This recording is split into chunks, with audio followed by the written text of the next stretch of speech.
Calling this meeting of the Sacramento City Unified School District Board of Education back to order. Item 4.1, our broadcast statement, which tonight will be read by our student member, Halbo. This meeting of the Sacramento City School Board is being recorded in its entirety and will be cablecast on Metro Cable 14, the local government affairs channel on Comcast, Consolidated Communications, and AT&T Uverse. Today's meeting will air Sunday, August 19th at 6 p.m. and Monday, August 20th at noon, and webcast at www.sacmetrocable.tv. We welcome members of the audience to address the board. Please complete a speaker form located in the back of the community room and give them to our communications representative, along with any handouts you may have for the board prior to the conclusion of the item's presentation. Please speak into the microphone when addressing the board and state your name for the record. Please limit comments during public comment to items that are not on the agenda. If you do comment on an item that is on the agenda, we will ask that you please defer your comments until your item comes up on the agenda. Please also turn off your cell phones or place them on silent or vibrate. Thank you to our new student board member, Halbo. Item 4.2, tonight's Pledge of Allegiance will be led by Daryl Wu, board member Daryl Wu, followed by a song from our Freedom School participants in recognition of their wonderful work. Thank you, President Ryan. Please rise for the Pledge of Allegiance.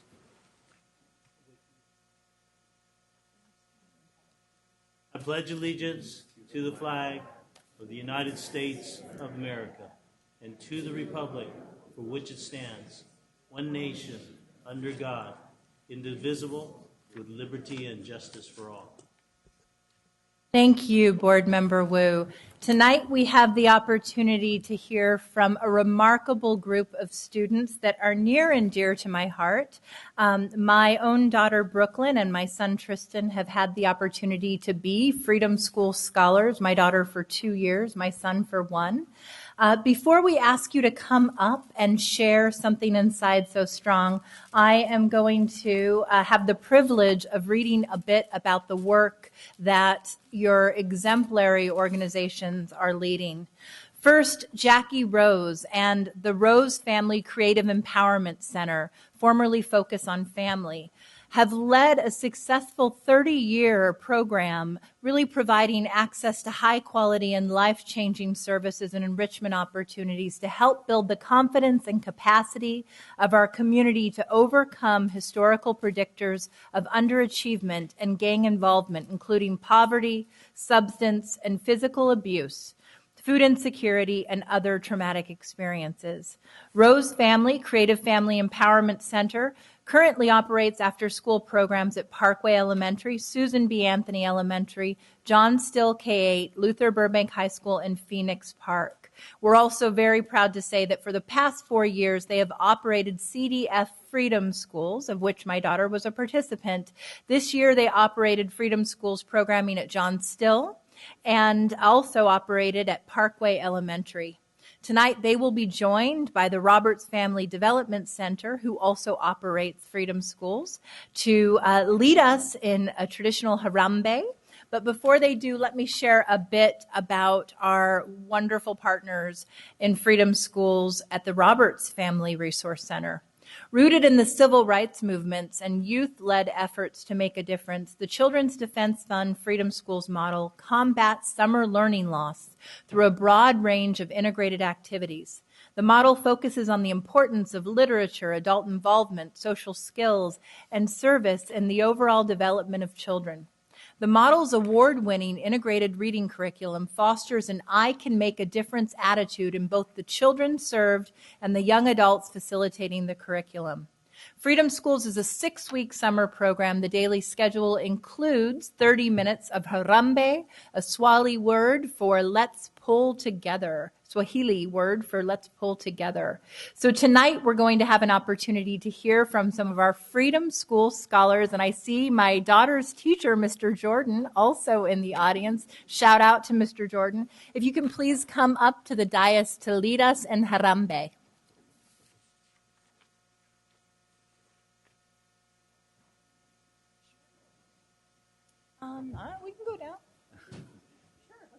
know the song, Mike. We can do the song. Something inside. We got it. We got it. Come on, we'll sing it with you. We know this song. Can we have somebody in the microphone who isn't embarrassed to sing? Oh, sure. I got it. I'm gonna see if I remember this song, right? Think I can do it?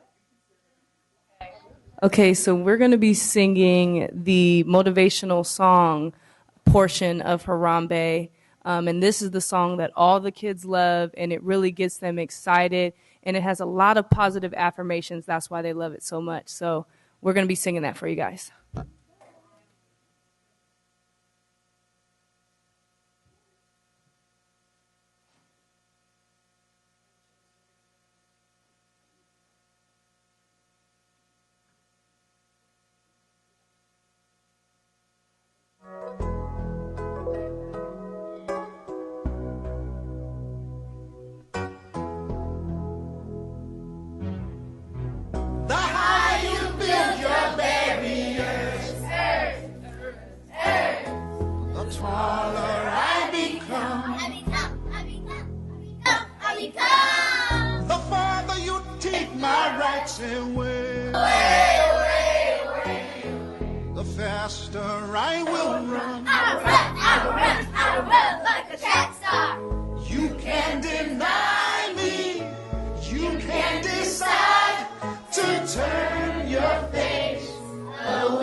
Doing me wrong, so wrong.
I am pretty certain that's going to be the best part of my week. Thank you so much. It's hard not to cry. Your infectious enthusiasm and your beautiful faces are just incredible. Thank you so much for being here tonight. Yes, let's give them a round of applause.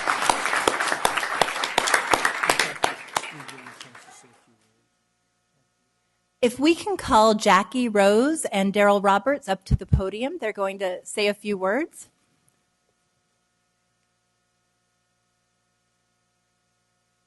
Good evening, Miss Rose. Good evening. Good evening, Board President Ryan, Superintendent, and board members. It's just such a pleasure to be here tonight. As you can see, that song just really motivates you as it motivated me and those kids that are here tonight. Imagine waking up for 6 weeks every morning to that. That made my day for 6 weeks because the kids were there. Program started at 7:30. At 8 o'clock, they were there at 7:30, sometimes 7 and 7:30, waiting for the beginning of Harambe. And as Jesse just said in the opening remarks, we serve 200 kids, 100 at John Steele, 100 at Parkway. And our focus was to improve the love of reading for our scholars and to bring those culturally relevant books and put them in their hands that they got to go home with every week. It was just a pleasure to watch those kids do that. And then to see them in those fun-loving environments that they don't always get to be in the regular school week. Kids that we knew during our after-school program didn't do well during the school year did absolutely fantastic in this program, simply because of the structure of this program. It was relatable. We had college students who were basically there that were greeting them, loving, caring adults that were caring for them every day, and our kids did wonderful in these kinds of environments. So and then the other thing, and some of our parents were here tonight as well, the other piece of this is the piece where once a week parents had to get involved. Our parents were really engaged in this program.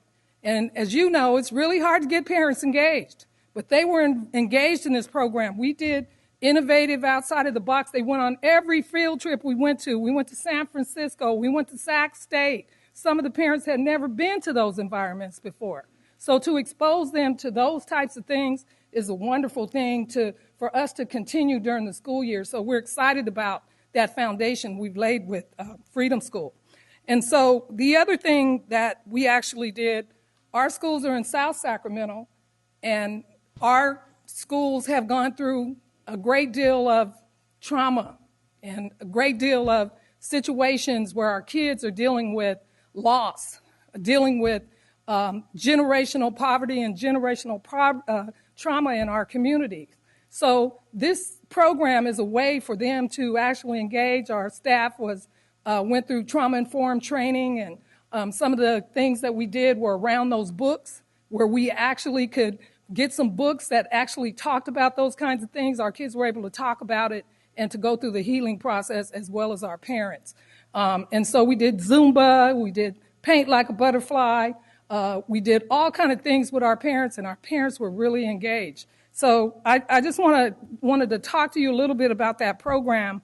And one of the other things that we did, and our superintendent came out, is that we did the National Day of Social Action, where this year it's a voting year. So we had voter registration. Our goal was the National Day of Social Action was all around voting.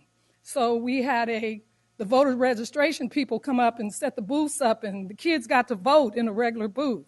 The parents got to vote. Some of our parents had said they had never voted before. So this was really an educational process, and the superintendent actually came out and witnessed some of that stuff at our site, and it was a beautiful thing to do.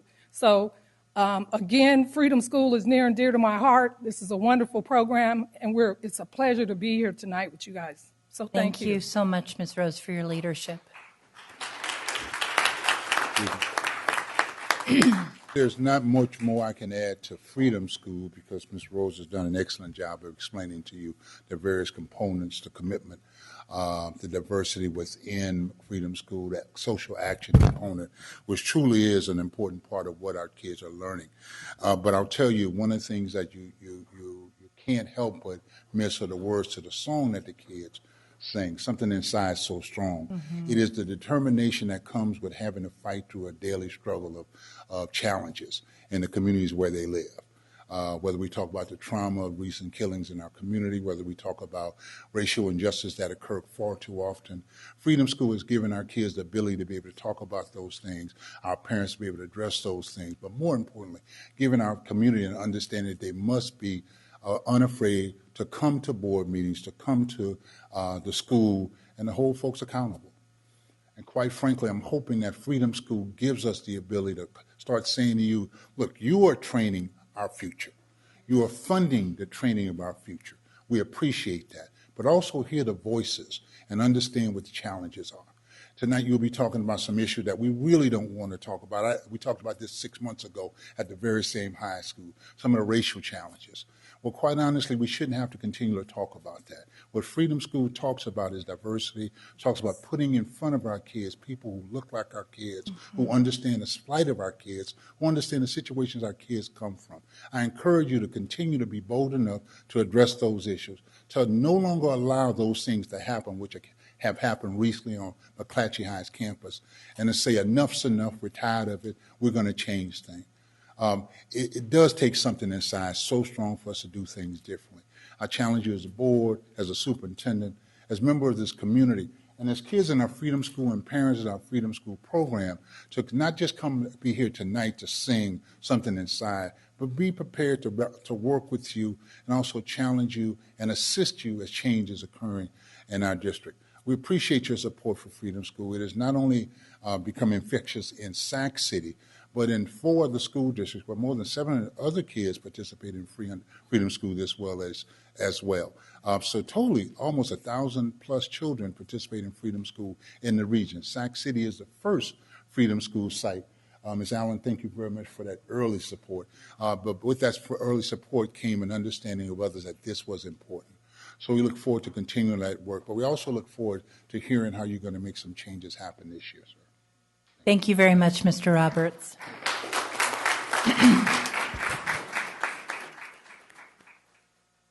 Item 5.0, announcement of action taken in closed session.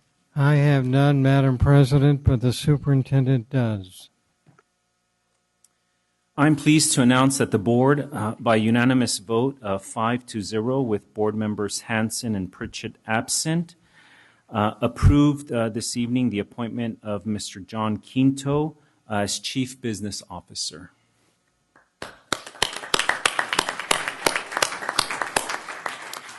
At this time, I understand that Mr. Quinto has driven quite a long distance to be with us this evening. If you can approach the dais to please say a few words.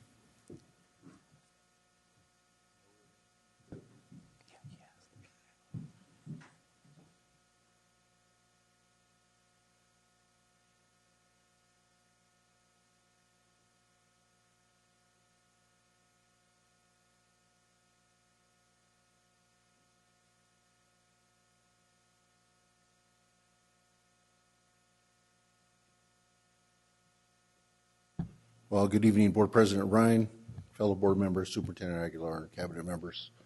It is indeed an honor to serve Superintendent Aguilar, the board, the community, most importantly, the public school needs of our students.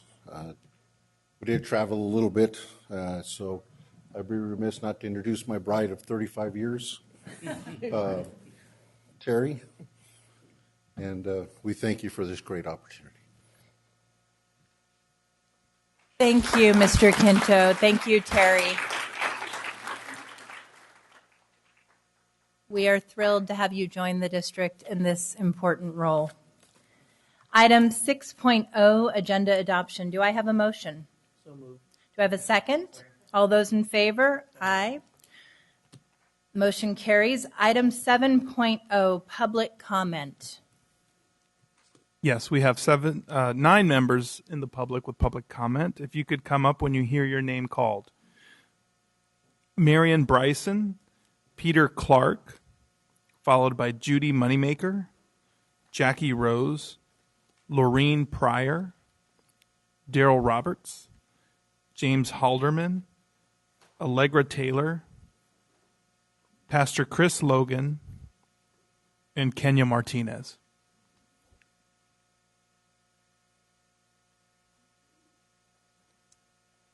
Good evening. Good evening. This is my first time, so you guys be gentle with me. Hello, my name is Marion Bryson, and first of all, I want to say good evening to President Jesse Ryan and Superintendent and the board. The reason why I'm here today is to share some information on the event that we're planning with the Black Parallel School Board. I'm the new parent organizer with the school board, and my job is to engage parents and get parents more involved. What we're doing for the first day of school is we're having a National Million Father March. And what that entails is that there's the Black Star Project out of Chicago started this program. It's national-wide. And the reason that we're doing is so that we're trying to get more fathers involved, more men involved, and be committed into the education of our children. At this time, the community feel that we're in emergency crises, and we're here to try to help. So by having the fathers escort the kids to school on the first day, it gives the kids more advantages in the rest of their school year and more encouragement to work a little harder. We're calling that all men on this day show up, get involved, participate, and be active in the educational system of their kids. And what study shows is that most times when fathers are involved with anything active at the school district or the school board or anything with the schools, the kids are learning more and the kids perform better. And that's our recommendation to do with Black Million Father March Day. Also, it includes the moms too, because moms are involved. And what the point about this thing, we don't want it to be a big day. You don't have to do anything special. Just show up, encourage your kids on the first day, help be a part of what we're trying to do to reduce the suspension rate that we're working on now, and we're working on the attendance to increase the attendance, and also we want to increase the overall outcome of the achievement of our students. So I'm here today to ask the board if you guys could please help us by sharing this information, and also if you could maybe do a robocall to the schools that are involving with us. Right now I have about 50 to 100 fathers that's already signed up. So, Thank you very much. You did an excellent job for your first board meeting. Thank you. We have one question from Board Member Michael Minnick. If you could just stay for one moment. Sorry, please. before you take off, do you have electronic information, flyers or something that we could then distribute through our own networks? Yes, what I do have, well, we're just requiring of the dads just to give us a call, to give us their information, their name, and what school their kids are attending, and maybe if they have time to go in and get a little bit more about the school, a little feel of the school. So we have a flyer, and also we have a sign-in sheet where if anybody that wants to do a group of dads, you can take the sheet and get the signatures and fax it to us or email it to us. Do you have that flyer electronically that you could send to us? Yes. I'll give you this, and then I can make sure that the rest of us all get it. Great, thanks. Thank you.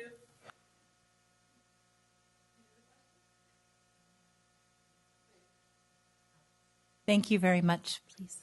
And I didn't state before we began, each of you have 2 minutes for your public comment. Good evening. A couple of Thursdays ago, I addressed the board with the abuse of my son at Southern Middle School by teacher Jane Valdez. It was not just Jane Valdez, it was teachers in the school that conspired, and there's a cover-up. Principal Kristen Tahara Martin, Olga Sims, Nathaniel Browning. I assert they're all complicit in suppressing the abuse of my son. Big kid susceptible to bullying, instead of protecting him, you harmed him. If he had done something wrong back, if he had shouted back at that teacher while she basically took him through torture, he would have been locked up. I don't think the school has reported the harm done to him. I don't think they've done anything at all. And now I understand that Mr. Brown is conducting an investigation. I highly recommend, maybe you all assign this to an outside investigator. I don't think you're capable of handling it. That's my position. I think that things that should be done probably include a grand jury referral, and that's probably a place to start. We hear with the Catholic Church, we say, oh, doggone, that priest, that cardinal didn't do so. Well, we probably got some cardinals and priests around here abusing kids and covering it up for each other. But again, also I heard of someone who was abused by that very same teacher 10 years ago when I was here, someone advocating for me here this evening by Jane Valdez. So bottom line is a teacher couldn't get away with nonsense for that long without people up here covering up for them. Again, I highly recommend that an outside investigator handle my matter. I probably handle a lot of matters pertaining to this school. I've notified the board that my son was abused. I've notified the board that Olga Sims, Nathaniel Browning, Kristen Tahara Martin, the principal, participated in suppressing the abuse of my son to cover up for a teacher, very likely because she probably got a lot of dirt in them. She's been doing a lot of nonsense for a long time. The bottom line is I'm notifying the board what has happened. I understand you have assigned Mr. Brown to me. Whether Mr. Brown has the tools to go far enough because he's working within his own complex, it may be a bit difficult for him. You all probably need an outside investigator to handle this matter. Thank you. Thank you.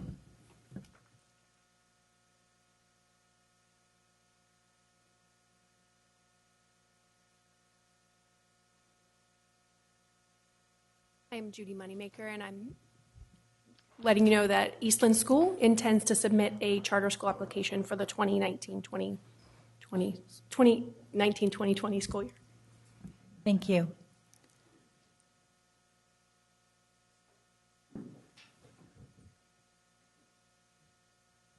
Good evening, board members. Kenya Martinez from the Coalition for Students with Disabilities. I'm coming here today because I am asking once again on behalf of the coalition about the Great Schools audit and whether or not Sacramento City Unified School District is going to do their part and make sure that they honor the recommendations that were made on that audit. We still have parents, students who are in peril because they are not getting the services that they so richly need and deserve throughout our school district.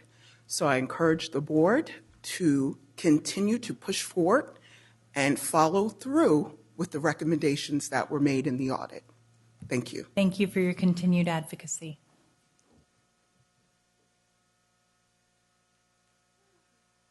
Good evening. So here we are again talking about C.K. McClatchy and the issues that they're having over there on that campus. Our kids have to fight the system, both the educational system and the criminal justice system. They have to fight these teachers who don't want them in their classrooms. And now you're saying to them that you have to fight your peers on your campuses. This is absolutely ridiculous. Who's protecting black students in Sac City Unified School District? The same energy I see you guys devote to things like the LGBTQ youth and the sanctuary city or sanctuary, whatever you put in your policies the other day, that same energy needs to go towards dealing with black kids and the issues that they're facing because nobody's protecting them. And every time we come here, we hear something about, well, we can't do whatever we can't do because we don't have the backing of the teachers union. Well, consider us the kids union. We need you guys to start acting. We want zero tolerance for racism on your campuses. Our kids should not have to start school in fear of their peers, knowing that y'all aren't doing anything, and in fear of the police that you put on the campuses. This is absolutely ridiculous, and we want some changes now. We expect that from you. Thank you, Lauren.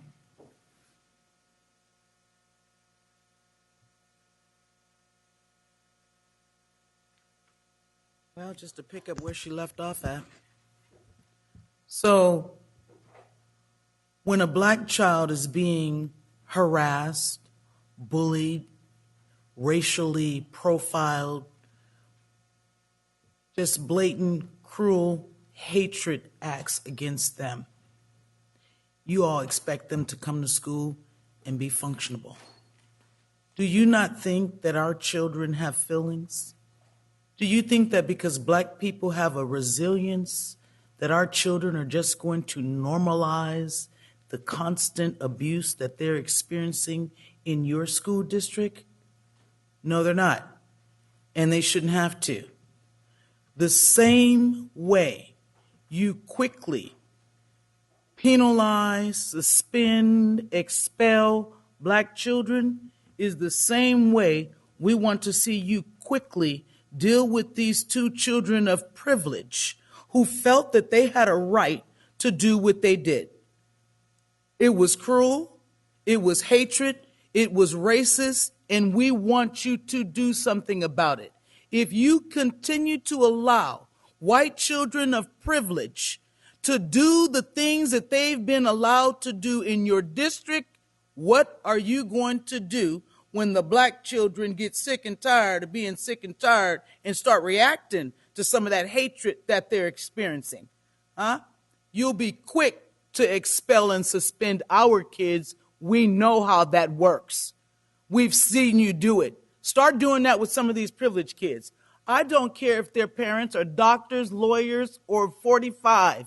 I don't care. It is time for you to protect our children. And if you do not protect our children, we are going to go completely citywide and start petitioning Black parents to pull their kids out of your school. So if we got to get some days where we're just not going to show up to school, do the math.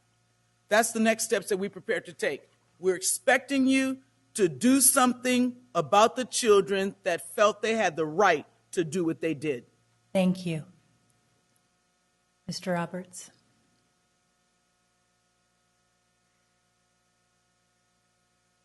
The anger from the two women speakers before me, to me, represents what you should be angry about. What occurred at McClatchy High is part of a symptom that has occurred far too often. And we've talked about it, but I don't know what we've done about it. We've talked. We've had town houses or town meetings, or, the superintendents had meetings, and we've had groups that met and talked about it. But I'm not sure we really address the people who are really making this happen. I keep hearing a couple teachers who support this type of effort. I don't know who they are. I wish I knew them by name, or I would call them out by name. But those two children you know by name, and unfortunately, they have to be, in this case, told unacceptable. If they were fighting on a school campus, zero tolerance would mean they would be expelled. If they created or brought the hurt to another child, to bully a child on campus, zero tolerance would say they'd be dismissed. I'm not sure what the investigation is about. I'm not sure what the investigation will bring about. But unless it says there's zero tolerance for this in the future, it really makes no sense. I don't want to come to Sac City again for this purpose. I really wish I was at Martin Luther King Junior High School at the parent orientation, on the Thomas Park Elementary School where we serve for the parent orientation. But I had to come to Sac City School District where we serve to say, it's unacceptable. Superintendent, you promised that things would be different with you being here.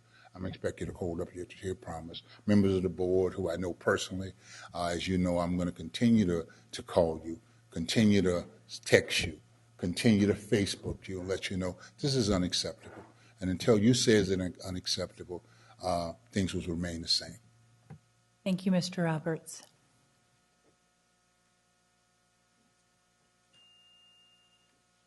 Thank you. Grace and peace to members of the board, Mr. Superintendent. My name is Pastor Chris Logan, and I am the pastor of the Movement United Methodist Church, where our vision is to upend oppressive systems through faith in Jesus.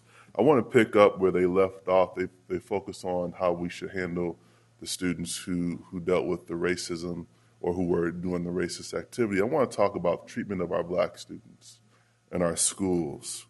As a Black man, I'm increasingly aware of the fact that because of my skin color and because of my size, I am perceived as a threat just for being who I am. But how low have we sunken when our schools are a place where kids don't feel safe, where black students are being targeted by SROs, where a student can develop a criminal history just for being a student? We talk a good game about the school to prison pipeline, but this is ground zero. Our schools are ground zero. We cannot suspend a student for 3 days for willful defiance and expect them to come back a different person. Most of the misbehavior that occurs in our classroom is because students do not know how to voice what they need. They don't have the self-regulating skills to deal what's happening in emotional moments. And besides suspending kids for misbehavior, what tools are we giving students to process what happened in the classroom so that they can come back a better student? What processes do we have in place to restore relationships between students and staff? We have an opportunity to restore our students. I mentioned that I stand as a black man who has experienced racism, but I stand as a pastor because we have a moral responsibility to care for our youth. Our schools are not prisons. We should not be prepping them for prison by having officers antagonize them in our school spaces. We're asking that you develop policies and procedures to care for the whole child. Thank you. Thank you very much. Sir.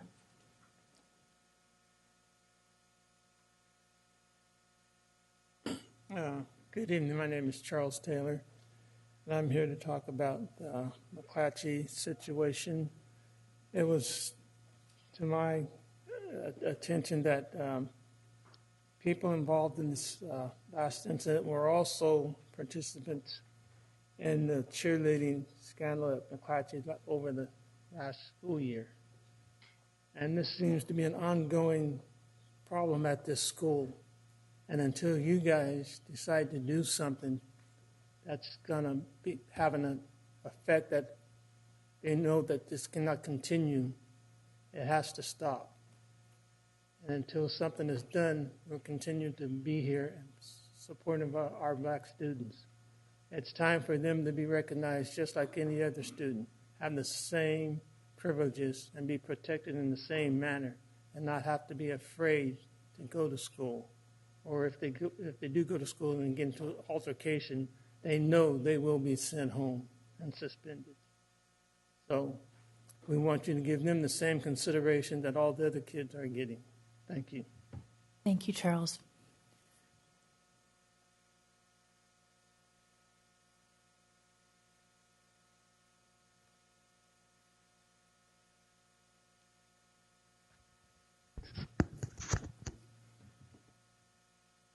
Good evening, board members, superintendent, supporting staff, community members.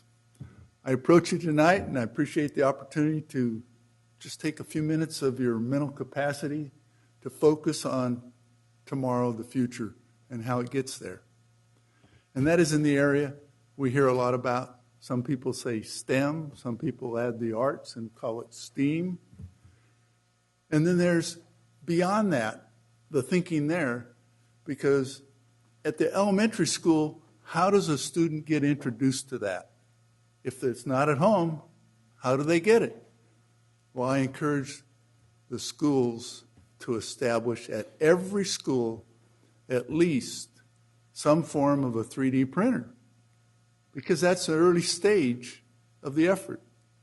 People say, well, a 3D printer is kind of a technical thing, but there's a lot of thinking that goes into it, and it creates involvement. And when a student gets involved, guess what? The school becomes theirs, and they make it theirs, and they make their friends theirs, and you have a lot less problems. And they all become a team because they have to work together to make it happen. So I encourage you to, at this stage, as you visit each school, ask the principal, what are they doing in this area to move the students well along in their future? You know, in order to run a computer, you have to be able to read. Guess what? They now have motivation to read. You start doing a design to 3D print. Guess what? There's some artwork there, isn't there? And there's thinking and capacity and range. All these things come into play. So now we have the student engaged and involved instead of taking each component as a separate item by itself. So I really encourage you to step into that thinking, because the future's here, 3D printing's here, and beyond that, just think. UC Davis, they're already printing some of your body parts for you. So when you get to my age, you can look forward to having some replacements right away, or when you get a little older, or you might need them now. So thank you for your time. I appreciate you letting me occupy your minds, and I encourage you to move in that direction. Thank you very much, sir. You know I owe you one. At this time, we're going to take board member comments and reactions to public comment. Before we start hearing from board members, and those of you who have prepared a statement or want to speak tonight on the racist social media post, please indicate so. I know that Vice President Wu will be reading a statement on behalf of a board member who isn't here tonight. I just want to begin by saying that what you saw tonight was really two opposite ends of the emotional spectrum. Us celebrating the beauty of Black pride represented in freedom schools, in which children like my daughter leave feeling confident, feeling valued, feeling like they're connected to their history and their heritage, and can, in fact, achieve. And then you heard the results of a racist incident that occurred over the summer from individuals who felt empowered to speak hate. And the results of that, as we know, are children like my own two children feeling that their sense of self-worth, belonging, purpose, connectedness to their school is in question. I had a conversation last night that a parent never wants to have with a child. My daughter walked in on me looking really distraught, and I had been on the phone all night talking about this issue. And she asked me, "Mom, what is wrong? Why are you so upset?" And I told her that I was upset because some students had said a terribly ugly, hateful thing about Black people. And my daughter, being a very smart, inquisitive 8-year-old girl, pressed me. She wanted to know more. What did they say? And I said, they said something so awful I can't repeat the word. And she didn't understand. Why can't you tell me? I want to know. Why would somebody say that? Why would somebody say that about me, Mommy? Now, no one should have to tell their 8-year-old that based on their skin color, there is hate. There is a belief that they don't have the potential to reach against great odds. And that was a conversation I did not want to be having with my daughter. And yet it's a conversation that I have had far too many times as a result of the rhetoric that we're hearing at a national level and communities that are feeling empowered to continue to spew that hate speech. I'm going to share some of the work that we're doing at the district to try and address that. There is an urgency of now, and in my belief, we cannot act expeditiously enough because children are hurting and there is a community that is being ripped apart. So with that, I'm going to turn it over to board members, including Vice President Wu. Thank you, President Ryan. And I volunteered to speak or read the statement of Member Hansen, who is unable to come to the meeting this evening. This is his statement. I share the disappointment and outrage of my fellow board members in yet another racist incident roiling our district and the involvement of McClatchy students. While the incident most likely happened off campus and during the summer recess, we recognize that our schools can and should play a constructive role in educating our students about racial equality and acceptable social behavior. Every one of our 2,500 students at McClatchy deserves a safe and supportive learning environment dedicated to their success. We have to do it at CK McClatchy. The incidents of racial discourse last year were a wake-up call for greater board and district oversight. We have responded with significantly increased training and support for staff and students, and I am committed to ensuring we stay focused on further efforts. We need our SCTA leadership to also be part of the solution and not part of the problem. I call on them to support our restorative justice practices and to help educate their members to break the silos of privilege that exist at McClatchy. Our strong and effective African American principal, Peter Lambert, needs their help to be effective. And sadly, the teacher leadership here has been more resistant than supportive. We all need to pull together to change the environment and culture at CKM. And we can't ignore the zeitgeist of the times with the bold racism emanating from our national capital. This seems to have empowered closet racists to come out of the closet and bigots to proudly stand for white racial superiority. These clearly are not the values of Sacramento Unified and of myself and our board. Parents must also take responsibility in educating their children. Our schools can promote positive learning during the day, and we need to have our partners in the home to continue that positive learning during the evening. Please accept my regrets for not attending tonight's meeting in person, and know that I will continue to fight injustice and bigotry in any and all of its forms. Thank you. Thank you, Vice President Wu. Do we have other comments or statements from board members at this time? Board Member Vang? Thank you. Thank you, President Ryan. I just have some thoughts. I just want to share with the community that I'm extremely angry and terribly disappointed in the actions of the two students at McClatchy. As a school board member alone, I want to say, I can't solve the problems of racism in our district, but I do believe that as a collective, and I do believe that our neighborhood schools can really play an important role in helping our students and families make sense of what is happening and create spaces for collective healing. I will not, and this board will not tolerate any racism and anti-Blackness in our schools, especially in a district that we call safe haven. And when we say safe haven, we mean every student. We mean our Black and brown students. Growing up in South Sacramento and being home, I witnessed the negative effects of poverty and institutionalized racism on Black, Latino, and Southeast Asian students. But I also want to take this moment to also say that to be clear, for folks to know that anti-Blackness and hate is not just exclusive to white students as well. And it's important, even me as a school board member and as an Asian American, to also say that it's important for Asian American students because this incident did not happen in silo. When we talk about McClatchy, an early incident regarding the science project also happened as well. And I think it's important for us to be intentional and have those conversations. As an Asian American myself, I think it's important that we need to remember that we benefited from movements led by Black leaders who put their bodies on the line to ensure civil rights and equal opportunities for all communities.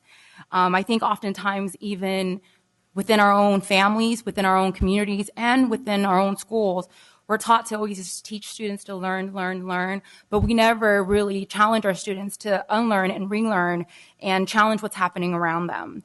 We know that white supremacy does not exist in a vacuum. It's structured that allows institutionalized oppression, systematic racism, and really gives special privileges to dominant groups. What I want to say is that I think it really begins with us starting at home, our parents, our families, having those difficult conversations with our family and our close friends, right? It involves really listening to the experiences and challenges faced by the Black community. And it's really about working alongside activists, community leaders, our parents, and folks in the audience together to change policy and reform the system that negatively impacts our Black and brown students. I do want to thank superintendent and staff for redirecting a lot of their energy this week to open an investigation on the two students. And I trust that we're going to move swiftly and also hold these students accountable. Thank you. Thank you, Board Member Vang. Board Member Cochran. Thank you, President Ryan. So the board members up here and all board members, we are responsible to you. And I was having lunch the other day with a friend of mine, and she reminded me of Lyndon Johnson in 1964 when he was pushing the Civil Rights Act.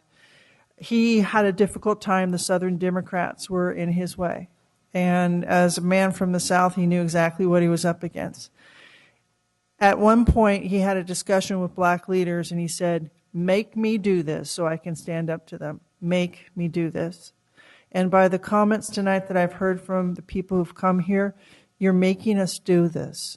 This is the power that you have, and we have the responsibility of sitting on this board.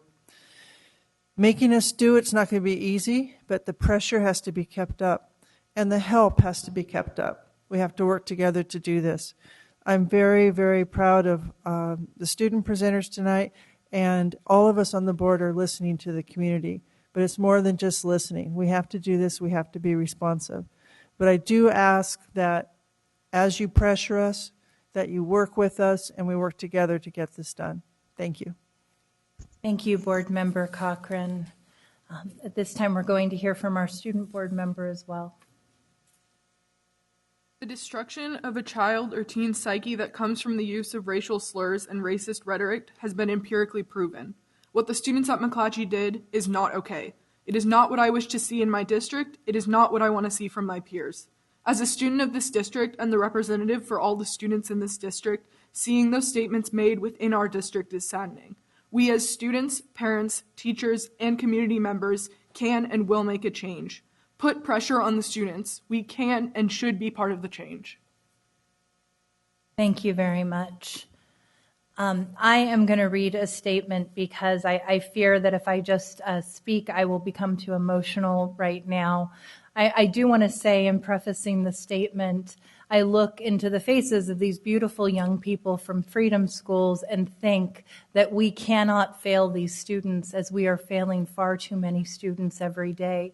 That should be our clarion call tonight as we work forward to address these issues. The latest news of district students recording themselves in blackface is appalling, but unfortunately it's not an isolated incident. We have seen an uptick in these racist incidents across the country as a result of tolerated rhetoric at the national level. I am sickened to continually hear of the toxicity that our black children must face when walking into our schools and entering our communities. The social toxicity of subtle and overt racist acts must be addressed head on. That's why I'm personally requesting that appropriate disciplinary action be taken against those students that posted the racist video. I have seen black and brown students disciplined for far less. Additionally, we as a district and a board must not allow for the minimization of the struggle facing our black children. We must courageously address their needs. The struggles put upon our black students are not the same as those faced by other marginalized groups. We cannot run the risk of simply piling them into a list, and we cannot fall into the trap of believing we're serving them because we're serving students who are also struggling. We must disrupt the inequities that are inequitable policies that have often been perpetuated by a system that is inequitable as design, as the superintendent often says. We have to ensure that we're tackling head-on policies that have perpetuated that inequity. That is why Member Vang and the Policy Committee recently reviewed our student harassment policies, and that's why the committee is working to develop a community effort around the revision of key policies surrounding discipline and police interaction with students. I'm dedicated to revising the current discipline policy and to ensure that we no longer allow disciplinary actions for willful defiance. We can no longer allow the subjectivity of suspending students, and we cannot afford to wait for state law to catch up with us. While discipline policies and procedures only get at part of the issue, I request that staff look into and develop a plan that builds a strong sense of hope, peace, and healing among our underserved Black student community. We need desperately to develop a presence of hope among our students in order to stand in solidarity with them at a time when they are feeling marginalized, disenfranchised, to say the least. I know staff are looking at opportunities to develop and expand efforts around trauma-informed practices, multi-tiered systems of support, and implicit bias trainings. We do not have the luxury of time. I want to stress the urgency for which we begin to outline and attract outside funding for these efforts. We must move forward, as I said, with an urgency of now and take bold action and appropriate steps if we're going to actualize the principles of equity, access, and social justice for our Black students that we have been extolling. Lastly, as part of our Safe Haven School District effort, as Member Vang said, we were proud to be a leader in the state. But being a safe haven school district does not mean being a safe haven school district for the lucky few. Being a safe haven school district means being a safe, welcoming space for all students, Black, brown, immigrant, and other. We cannot allow microaggressions and racism, both subtle and overt, to make our students choose not to come to school. We cannot continue to promote standalone committees without addressing the culture that is so pervasively undermining our Black students' success. And we cannot continue to idly stand by in an environment of hate and toxicity as students like the students that we have at Freedom Schools come to us imploring us to work with our community and demanding that we take action because students who we are serving today do not have the luxury of allowing us to find time to commit to ensuring their success. And with that, this closes public comment. Moving on to item 8.1, Expanded Learning Summer Program Update.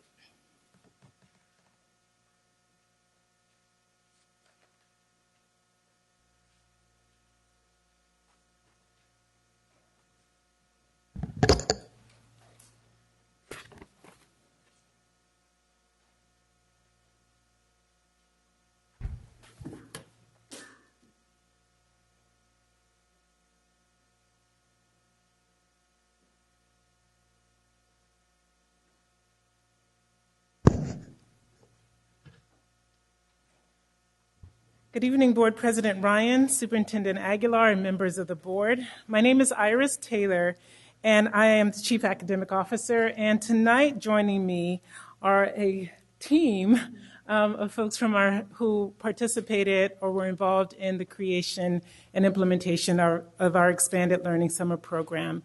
So we have Vincent Harris, our Chief Improvement and Accountability Officer, Kelly Odipo, our Coordinator of state and federal programs, Matt Turkey, our Assistant Superintendent of Curriculum Instruction, Liz Vigil, Principal of Rosemont High School, and Mary Harden Young, our Instructional Assistant Superintendent.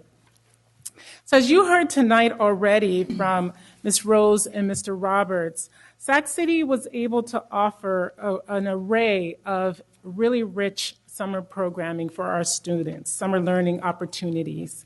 And so tonight we're here to share with you some of the outcomes from this first year of implementation of Sac City's Expanded Learning Summer Program, as you'll hear it referred to tonight as ELSP, because we just love a good acronym.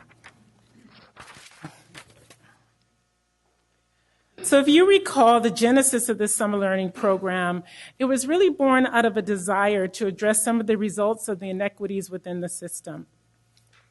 And these inequities resulting from disproportionate outcomes for our students. This was an opportunity to redesign the system and reimagine what summer learning could be to address these inequities so that more students' experiences are reflected in our guiding principle, where they're given an equal opportunity to graduate with the greatest number of post-secondary choices from the widest array of options.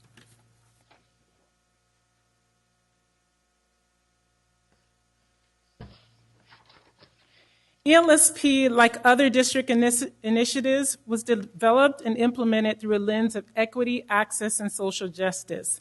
And what this means in Sac City is that first, it was born out of displaying data and seeing the huge disparities in student outcomes, which when presented and analyzed, provoked a moral call to action. We also wanted to build a program that will allow students to participate to the greatest extent possible without having to depend on parent advocacy and ability to navigate the system. So we developed an opt-out program as opposed to an opt-in program. And although the definition of equity, access, and social justice speaks of attending to downdrafting practices, we wanted to design ELSP as an updrafting practice, one that would allow students to come, learn, be engaged, and see themselves as capable learners and to build a growth mindset. And finally, you'll see in tonight's presentation, as in others, we're insistent that we respect the value of data and establish a continuous improvement and accountability mindset. We will once again share examples of where we look at students by name, by need, by inequity, and injustice. The Expanded Learning Summer Program was the first initiative under Superintendent Aguilar's leadership where we tried to bring the theory of change that you see depicted here to life. By this, I mean that we designed it with a clearly established articulated measures of success or indicators, some of which you will hear about tonight, such as improving in reading and in math and graduation in A through G. We conducted it within a very specific window for targeted interventions, 6 weeks, and we sought to have maximum impact despite the power of external forces that our students face in simply getting to school during the summer each day. This is the first initiative where the 4 tenets you see on the right come together, where departments overseeing supervision and evaluation, curriculum and instruction, professional learning, and logistics and operations came together in a concerted effort to improve student learning.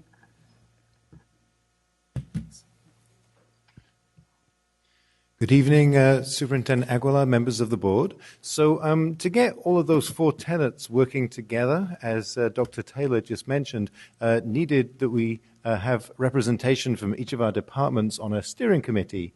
And this steering committee met about every 2 weeks in the run-up to ELSP to plan the program, and then multiple times a week during ELSP to ensure the smooth running of the program.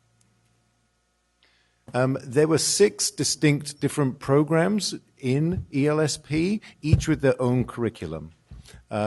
So first of all, we have our incoming first grade, who were focused on reading intervention. Incoming third grade, who were focused on reading intervention and math intervention. Incoming 7th grade, focused on ELA and math intervention. We also had our incoming middle school students, so our incoming 7th and and incoming 8th grade students focused on practice of SAT and argumentative writing so that we could maintain the eligibility pool for our criterion-based specialty programs and hopefully expand the eligibility pool for those programs.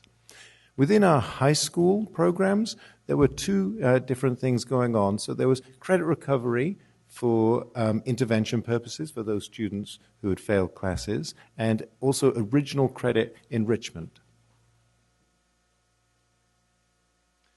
So I'm talking about a few bright spots of our ELSP program. So we served over 4,000 students in the program, about 1,800 in elementary and middle school, and 2,178 in high school. For our elementary and middle school students, there were 61% of students who demonstrate an improvement between their ELA pre-assessment and their ELA post-assessment. Within math, 64% of students demonstrated an improvement between their pre-math assessment and their post-math assessment. 326 of our high school students improved their graduation progress status. We had 15 seniors attend ELSP who had not graduated at the end of the school year. Out of these 15 seniors, 10 managed to earn between the 5 and 10 credits they needed so that they could graduate. It's also worth noting that we actually had 2 seniors who needed more than 10 credits to graduate and managed to get more than 10 credits over the 5-week program and have now graduated. So we had a total of 1,197 high school students earning a total of more than 10,000 credits. So that adds up to about 8.5 credits on average for those 1,197 students, which is it's pretty good. 472 high school students earned 866 A through G units. That's about the same rate. So it's about kind of 9 units per student there. 297 of the high school students improved their A through G progress status, and 156 high school students who were previously off track for A through G are now on track for A through G. Another advantage of the summer school program as well was that, as you know, we've adopted a new ELA curriculum for both the elementary, middle, and high school, and teachers were able to implement that, and they were able to try that out prior to the start of the school year. So going on with the bright spots, and I need to refer to this. Oh, no, I can see it pretty well. So a few of our students, some case studies to illustrate some of these bright spots. So a student here who ended second grade and scored 33% on a math pre-assessment, went to ELSP, and then at the end scored 94% on a post-math assessment, which is an increase of 61% there. Another second grade student finished second grade with about 27% on a math assessment, on the pre-assessment there at the end of the year, and then finished ELSP at around 38%, so an increase of 11% for that student. This student finished sixth grade with, and I'm struggling to see that, so I'll have to look at my notes. Okay, so this student, during the ELSP, we have these checkpoints within mathematics, and in the first checkpoint, towards the start of the program, scored 11%, and on the second checkpoint towards the end of the program, scored 80%, certainly preparing this student better for middle school. So this student here did not graduate in June. A 12th grade student, because she was missing she had an F in one of her English language arts classes. She did take this English language arts class over the summer, passed the English language arts class, and now this student is going to graduate.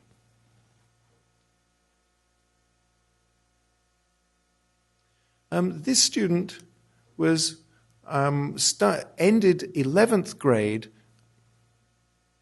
This student ended 11th grade, subject borderline for A through G, because of an English language arts class.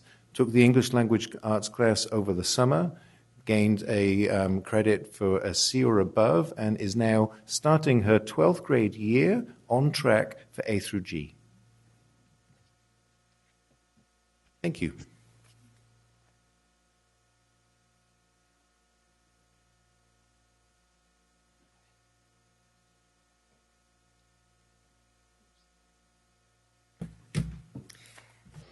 Good evening, Superintendent Aguilar and board members. At Rosemont, we had what I consider to be just a thrilling experience. We started the first day of summer school with about approximately half of the number of students who we had signed up showed. And so we had a counselor who, at the end of the first day, called students, recovered a lot of the students who had not been there, we had 2 in-person English 9 courses, but everything else was online credit recovery. So at the end of that first day, we met with our teachers and encouraged them to call every single day for any students who were not there, encouraged students while they were in the classes to make adequate progress. We agreed on what we expected students to accomplish in their courses every day, and they were absolutely fabulous, encouraging kids, making sure that they were staying on track. We had kind of a nerve center with, I was in there, the counselor was in there, and one of our teachers, and as students finished a course, they had to bring a completion form to us. We encouraged them, we had conversations with kids, created those connections, congratulated them, told them they could do this. And by the end of the summer program, the students who were no longer in attendance were not there because they had completed made up all of their credits, and they had made up all of their Ds. So we required all of our students to earn Cs or better in all of the courses. So at the end of the session, we had 550 courses completed for about 2,750 credits. So we're very, very excited that it was very, very successful.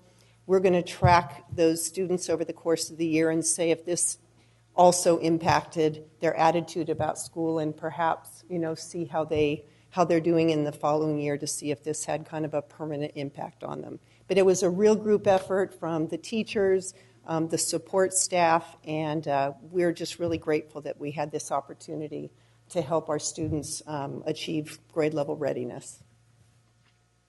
Thank you, Ms. Veal. Good evening. You've heard our theory of change addressed already tonight, and you know about the 4 tenets. I wanted to share something that was put in place this summer to ensure that those 4 tenets within our theory of change are always working together and invading the space. This summer, a new support structure was created to support our sites. The system of support, the structure included an instructional assistant superintendent. It included 2 content training specialists, one in ELA and one in math, that work together to support the principal and guide the principal in providing professional learning through daily collaborative time that happened at the end of each day, where teachers would work together, guided by the principal, the training specialist, and the IAS, in helping students achieve grade level readiness. This was a very deliberate plan, and this plan is moving forward within our new IAS structure going forward in the 2018-19 school year as well. Ms. Harden. Good evening, Superintendent Aguilar, Board President Ryan, and Board. My name is Kelly Odipo, and I'd like to talk to you a little bit about the challenges of ELSP. So there were a high number of no-shows and passive opt-outs in our program. Also, there was variation in our attendance due to the tension between our adherence to the ELSP attendance policies and also wanting to provide access to all students who really needed to engage in intervention over the summertime. Assessment participation varied across the ELSP program due to monitoring gaps and also access to technology and our web-based platforms. There was also at the high school level a delay in the assessment grading so we ended up receiving some of those grades late. And also, as you know, we had some difficulties with hiring staff as well. So there were 23 schools that hosted ELSP intervention programs, and they are listed here. And there are 11 schools that hosted ELSP enrichment programs, and they are also listed here. Thank you.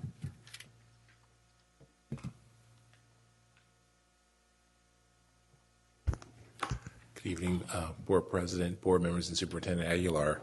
Over the next few slides, we'll talk a bit about some of the data you've already seen, but disaggregated. What I'd like to do, though, is make an overarching point about the data. While there's lots to celebrate, and we saw growth across student groups, we definitely did see differences in that growth rate. And so that's the data that we're studying together. Also, it's important to note that as we've talked about the challenges, that there's more data we want to just better understand. And so I'll end this portion of the data conversation talking about some of the future work we're going to be doing over the fall to make sure that we really unpack the value of the ELSP investment, but also speak to what it means for our students in terms of their fall performance as well and their ongoing academic success. Particularly for the enrichment program, that was directly created as an opportunity to build the pipeline of students for our specialty criteria-based programs. And so we're very excited to have this data set and to be able to look at the students kind of on a more longitudinal basis. And so you'll hear me wrap up speaking to some of the longitudinal work we'll be doing. But for now, you can see here a breakout in terms of students who were in the intervention portion of the program versus enrichment. And what we'll do with all of these slides, because obviously as a board and as our superintendent has spoken to the importance of making students visible, you'll see the disaggregation of our students by student group, by a target subgroup disaggregation of our Asian student group, and then also our program disaggregation as well. And again, the theme on these slides is while there's lots to be encouraged by in terms of growth, we also see differences in growth. And that's important to us to understand because that allows us to take action to improve outcomes for all of our students. So here, of course, you see the disaggregation by our Asian groups of students.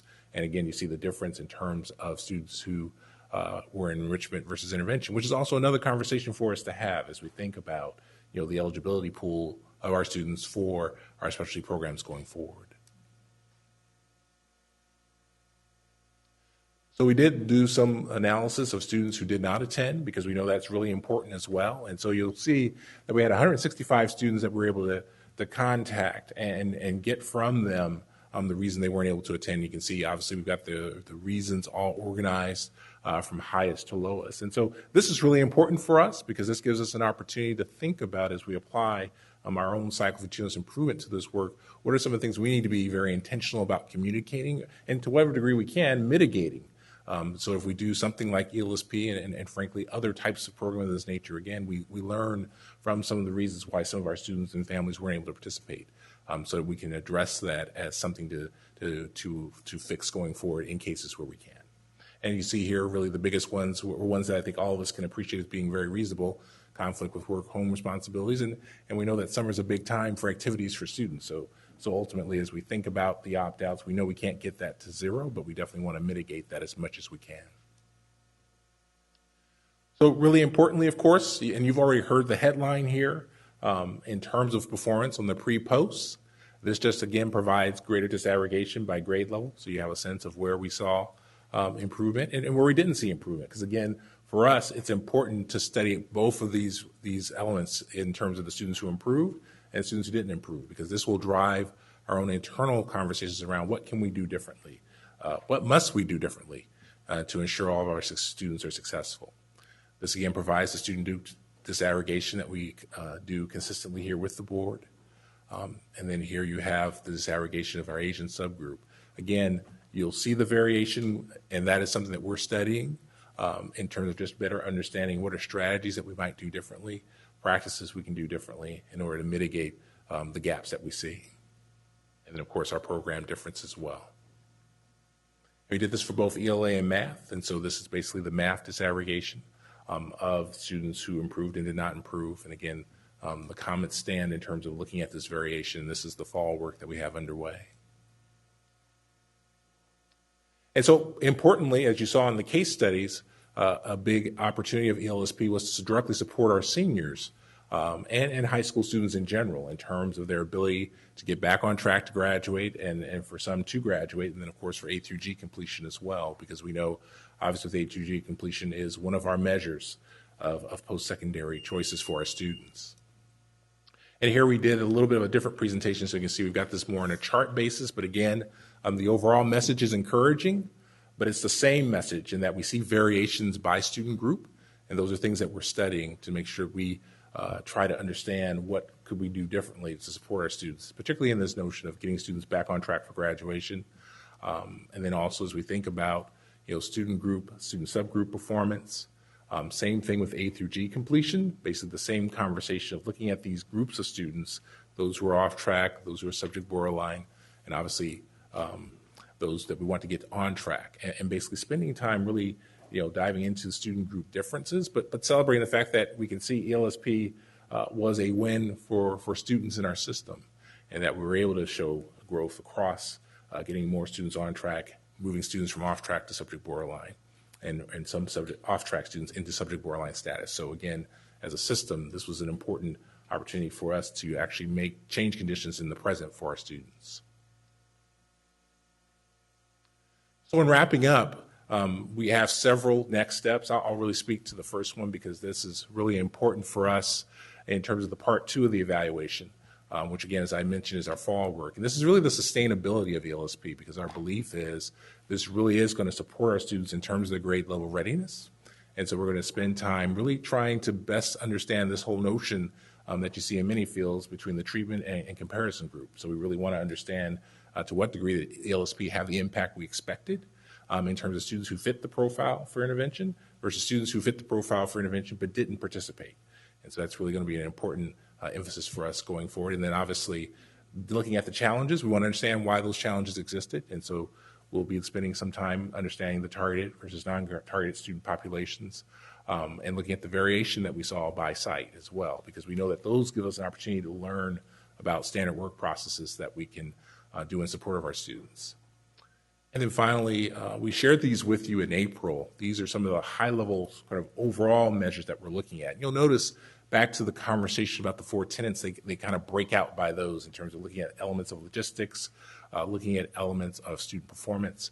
And I really will point to the first one being one of the major reasons that we believe ELSP was a win for our students in terms of building their academic content and building their ability to be on grade level. And so when we look at the fall results, we'll take an opportunity to see to what degree that the ELSP experience really helps students build success going forward.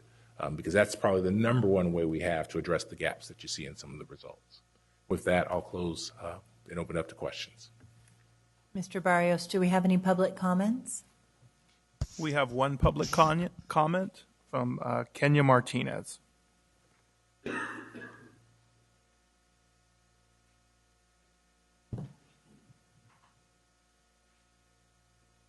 Good evening again, board members. As a representative for the Coalition for Students with Disabilities, I would like to ask the board, as far as the extended summer program, is there an implementation plan and evaluation made for extended school year and for our students with disabilities?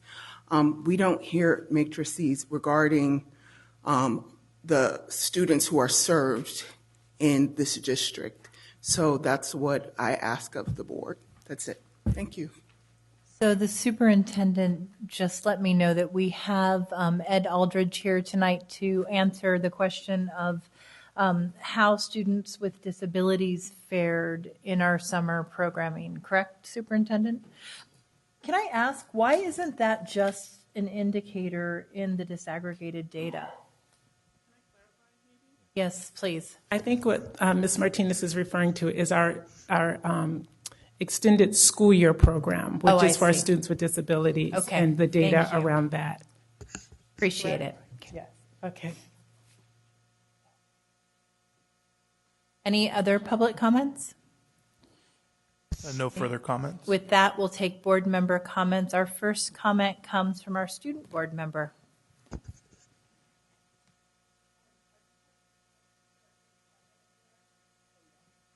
I just had a question because I couldn't find it anywhere. Do you have like how many people opted out and how many people participated? Just that exactly.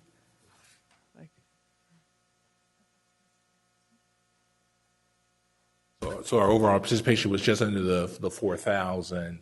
In terms of the opt-outs, they do break into two categories. One is for students, or one is for folks who told us that was the 165, and then we did have another, and this is the numbers we have to study more deeply, about another 700 or so of students who didn't show up. We don't have a reason for yet. So that's the number we have to study that gets at what the principal mentioned in terms of students who didn't show. Thank you, Mr. Harris. Board Member Minnick. Thank you. I just had a couple questions around the challenges. I think that Ms. Udipo, did I say it right? Talked about. You talked about the no-shows and the passive. I wanted to say passive dropouts, but I guess it's passive opt-outs. And I wanted to know, and I'm aware that our budget for this year does not include expanded learning, but we can hope that something will come together by then. I'm looking for takeaways from what we saw in terms of no-shows and the passive opt-outs, was there anything that we saw that was like site-specific that worked better than other places that we can use as to inform how we ensure that the kids show up in future summers? And so I was curious about that and you mentioned in there the variation by sites in terms of assessment participation, but I was curious about the no-show amount by site and if that was a factor, and if we're breaking that down and what we can kind of extrapolate from that.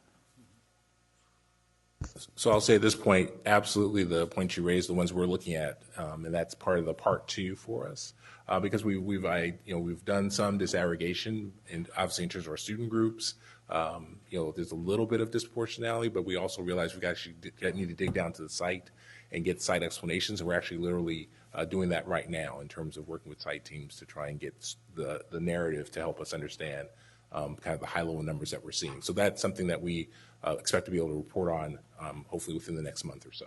And then I guess my other piece to that, which I don't know if this is helpful or not, but I'm just wondering, we kind of took a blanket approach, kind of district-wide, how we rolled this out.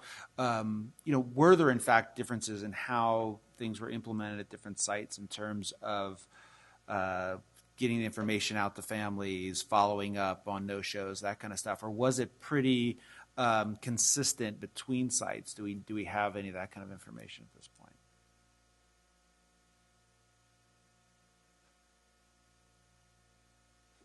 Hi.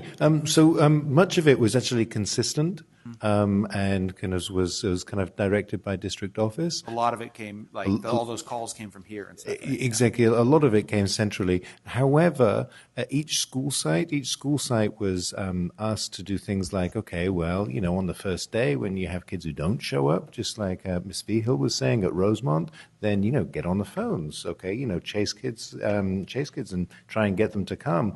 And, so I think each school did that. In terms of kind of, do we have the narrative from every single school around that? Not yet. Okay. Thanks. Thank you, Mr. Turkey. Member Cochran. Thank you. Before my questions, I would like to praise the work that you've done. It's fantastic. It's so exciting to have a meaningful summer school in this district after many years of not having one. Thank you very much. I have a couple of questions that need just quick answers, and then probably one that's going to take a longer answer. What is enrichment? What is that exactly? Okay, so there were two different versions of enrichment. One was at the middle school level and one was at the high school level. So at the middle school level, there was intervention for those students who were struggling in English language arts and math. And then the enrichment portion was for those students who they were not struggling in English arts and math. And in fact, they were on track to be eligible for those criterion-based programs such as HISP, such as PACE, such as West Campus. And as we've seen before, that eligibility pool starts to shrink year on year.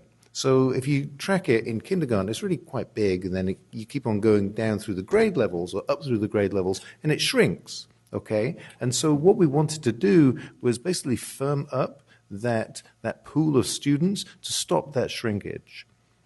And what did that consist of?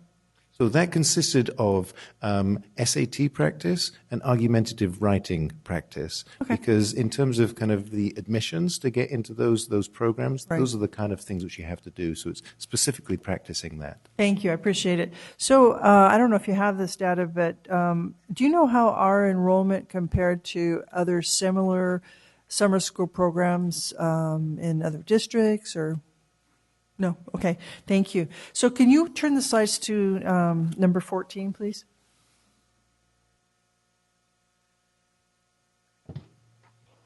So this is a question. I'm sure it'll pop up in a minute. 14. This is a question about testing. So number 14 has challenges on the top. So the actual testing vehicle, I imagine that you're probably going to use a new one next year or a different version? So the testing vehicle is our vehicle Illuminate.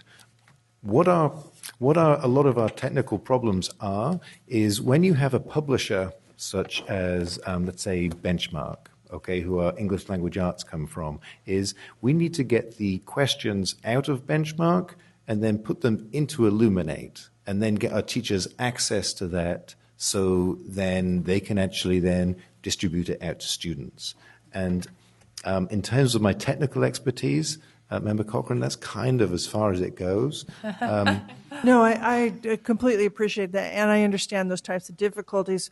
What I'm asking is basically, when you have tests, they change every year, and usually you can see last year's tests to see what they were. As a board member, I'd like to see what the questions were. Okay. If possible. And one of the reasons that I'm interested in that is that I know some of our partners who do summer school programs also did some testing. I believe they took a sampling of what we gave to our students, and I'd like to know how we compared in our work to their work. Not trying to best or show off any either one. I just want to see best practices. Can we do that? Actually, Kelly was kind of whispering in my ear. I'm going to ask you to repeat your question, but just to clarify about the assessments that were administered. Mm-hmm. So, for example, at the elementary level, we used a program called iReady. It's an adaptive computer-based assessment. So, essentially, every student is getting a different set of questions because it's adapting. So, we wouldn't be able to give you access to that. Okay. However, for mathematics, we used a pre-built assessment and Illuminate, which Matt referred to, that we can provide you with those items. Totally get that, but you also test on standards, so I'm wondering if you have apples to apples standards for what we did and what some of our partners did. Oh, our partners. Yeah. Okay, that's a different question. Yes. Yeah, well, that was kind of my follow-up, because I'd like to, like I say, I'm not comparing in order to show failure on one or the other, but I'd like to see best practices in each of the different approaches. Okay, so it's just something I am interested in, so thank you, and I look forward to seeing that. And here's what I really want to say very strongly. Summer school should not be on any chopping block.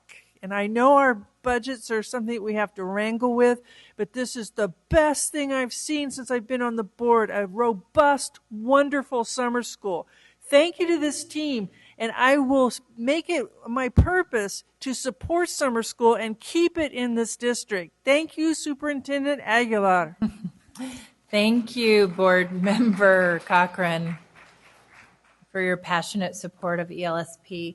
I want to begin my comments and questions by just recognizing the extraordinary effort of the team, as well as the vision and fortitude of the superintendent. I think that the magnitude of challenge that our new superintendent has faced over the course of this year has been remarkable, to say the least. So amidst all of these extraordinary circumstances, to have the ability to launch a summer school program of this caliber is very encouraging.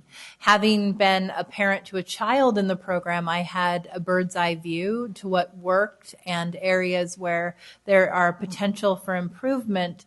But overall, what I found was that my daughter emerged more confident and definitely had an experience that led her to get up every morning asking to go to school, which is not an easy feat during the summer. I have a couple questions that I want to ask and then observations. I did notice in digging into the data, slides 25 and 30, if you look at the improvements that were made on the post and pre-ELA test scores and the pre and post math test scores, and thank you for clarifying how those assessments were done, what tools you used. I note that if you look at the total number of students and where they made gains, on slide 30, for math, our Black or African American students or students with two or more races seem to struggle more than other ethnic subgroups, particularly if you look at the number of students. So clearly we have, American Indian struggling, but there was only one student, right? So if you look at the Black or African American students, 56.9% made gains in math, but 43.1% didn't. Two or more races, 44.4% didn't. And so I'm interested if you've begun to dig into this data and say, well, since that population struggled perhaps at a higher rate than others, did we see that there was more absenteeism among that population? Do we have correlations potentially to that academic achievement? And then the other interesting data point for me around this is that while we saw really a more significant struggle for this population in math, we actually saw greater gains in ELA. So for our Black or African American students and our two or more races, we saw that 60% of Black or African American students saw gains with ELA. And so that's fascinating to me. What is it that we were doing that enabled our Black student population to achieve at higher standards in reading than math, right? And did you see significant variation if you look at that subgroup versus other subgroups? Have you begun to think about that? I would say we've begun. A lot of this we want to take down to the site level, and we haven't had an opportunity to complete that analysis yet, but that's the path we're on, is to try and look at the variation in performance and try and make, very detailed assessments of what drove it. And so we're still in that process. So thank you. I appreciate that answer. And actually, that was going to be my next question. I was curious as to whether or not we saw that there was variation among sites. In other words, if you were to take like-sized elementary schools and populations, ethnic demographics, did we see that one site outperformed another? And then what lessons learned would come from that, right? Attendance. Was there variation at one site versus the next? So that's really helpful. I look forward to digging into that data more.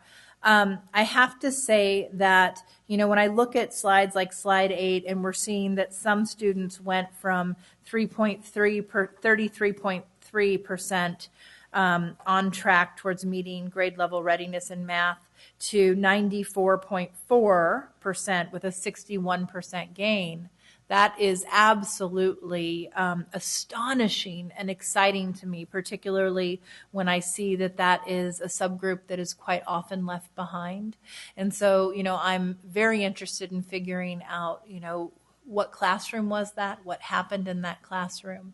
I know my daughter was very fortunate to be in a class with only 12 students, and she is reading at a level that I haven't seen in years past despite best efforts. And we had wonderful programs and did see gains through Freedom Schools, but certainly she made significant gains in reading, not as much in math, interestingly enough. And so I am curious as to why. So thank you for your work. I also just want to point out, and this is because this is so exciting to me in launching a new initiative of this nature, when you have 156 students who would not be on track for four-year college eligibility, turn that dynamic around in a short period of time over the summer and now be on track for maximizing their post-secondary options. That is a validation of this work. And so, I just want to again commend the staff and our superintendent for having the vision and fortitude to move this forward. And it is very troubling to me that we are facing a fiscal dilemma where the County Office of Education is telling us we're going to have to make $30 million in cuts in order to be certified, because these are exactly the programs that we should be funding and expanding sufficient to meet student needs. And so I would echo Board Member Cochran's comments. I know that tough choices will have to be made, but we have to look at how we can attract the funding necessary to continue what we know works, particularly for Black and Brown students. So thank you.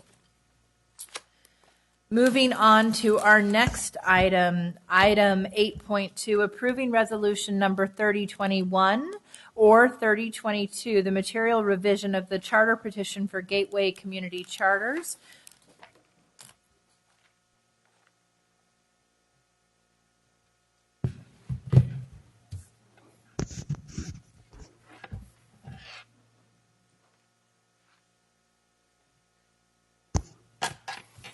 Good evening, Board President Ryan, esteemed board members, and Superintendent Aguilar.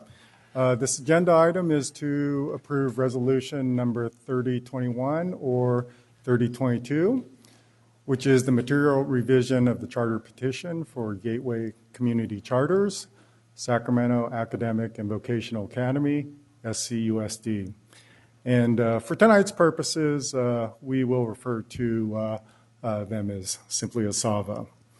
I am Jack Kramer, Director of Innovative Schools and Charter Oversight. And to my left, I have Mr. Jason Sample from Gateway Community Charters. He is the Chief Communications and Strategy Officer. And at the far end, Mr. Aaron Thornsberry, also from Gateway.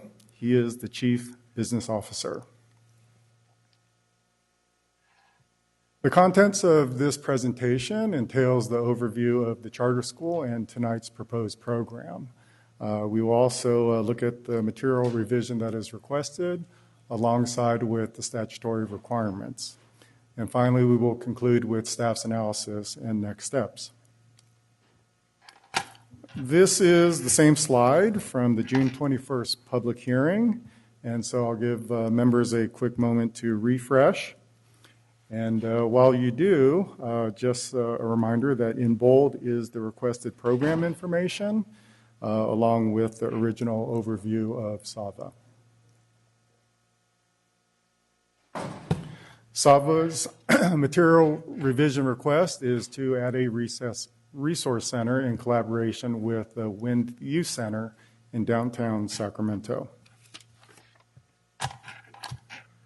The material revision may be granted in the form of an amendment to the charter, and what you see before you is the actual Amendment 1. If granted, Amendment 1 would become part of the charter. Please note that the terms of the amendment is subject to all charter school commitments, terms, and conditions of its original charter petition, including their student enrollment. The statutory process for the material revision request is number one, that any changes to the charter petition must be made with the approval of the authority that granted the charter. And in this case, that would be you as the board. And number two, renewals and material revisions, they are governed by the same standards and criteria, and that being Ed Code 47605. As part of the staff's analysis, first we took consideration the fact that the added resource center, they do utilize the same curriculum as proposed in the recently approved SAVA charter petition. So with that said, the educational aspects were not evaluated. Equally, we took into consideration that the operational aspects, they are in essence the same procedures. They use the same home office management as the two existing SAVA locations. And so with that, the operational aspects were not evaluated. Given the above, the main focus really was the fiscal component. And so the review and evaluation was to look at what was the impact of adding an additional site and what impact would that make to not only SAVA SCUSD, but also their parent charter management organization, Gateway Community Charters. Overall, it is the consensus of the Charter Department and the Budget Services Department that by adding a new location, it does not negatively affect the fiscal soundness and viability of not only SAVA, but also their parent organization, Gateway Community Charters. District staff would also like to note that Gateway Community Charters, they do have very substantial reserves in relationship to their revenues. For next steps, the governing board shall either approve Resolution 3021 to approve the material revision, or approve Resolution 3022 and adopt the written staff report as its own to deny the material revision for SAVA SCUSD. Thank you. Thank you, Jack. Is there any Would the petitioner like to speak? You don't have to. Thank you. Director Kramer. All right. Do Are there any public comments? comments? None, Mr. Vice President. Thank you. With that, I will take Member Cochran. Thank you. I just need some clarification. So the site that's proposed to be open, what is it exactly? Where is the exact physical location? 815 S Street in downtown Sacramento, and it would be in Wind Youth Center's facilities. So they would be leasing that facility. And SAVA is located where? They're headquartered in the McClellan Air Force Base, former McClellan Air Force So we're Base. not talking about the Power In facility? No. When they became authorized by our district, they had their existing location on Power Inn as well as their other location on Logan, which is the STEM Center. Can you clarify the district's position on this petition? We do not see any negative fiscal impact. They're very healthy as a charter management organization. And so their overall budget for that one location is approximately 1.2. The budget is about 1.2 million for that location, and they're projected to still come out ahead about 200,000 for the year. Well, thank you for the information. As a matter of principle, I'm not for charter schools. I voted to approve SAVA because of the work they were doing on the Power In Road site, particularly with the instruction by a superior teacher and some wonderful students. However, it was specifically zeroed in on that site and the work doing there, so I will not be voting in favor of this. Thank you. I would like to add a point of clarification, is that all of their original charter commitments stand. So within their petition, they do have overall enrollment projections, and for the sake of argument, let's use 1,200 for the 5-year period.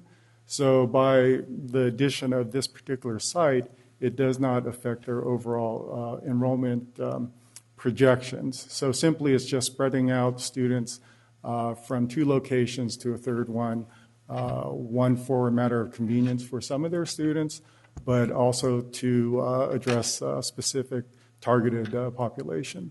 I'm sorry, Member Wu, may I do a follow-up? Sure. So are the Power In students going to be frequenting this new site? I believe there'll be roughly 25 that are going to transition there. Okay. And the programs that are being offered at the new site, will they involve any of the construction programs that are currently going on at Power In? The curriculum for the new resource center is in essence the same curriculum as SAVA SCUSD. Thank you.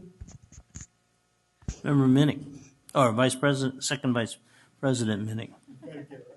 I'm sorry. Thank you, First Vice President Wu. You're welcome. So I just want to say that I really appreciate the way that SAVA and the Gateway folks are utilizing these partnerships. I think a lot of times we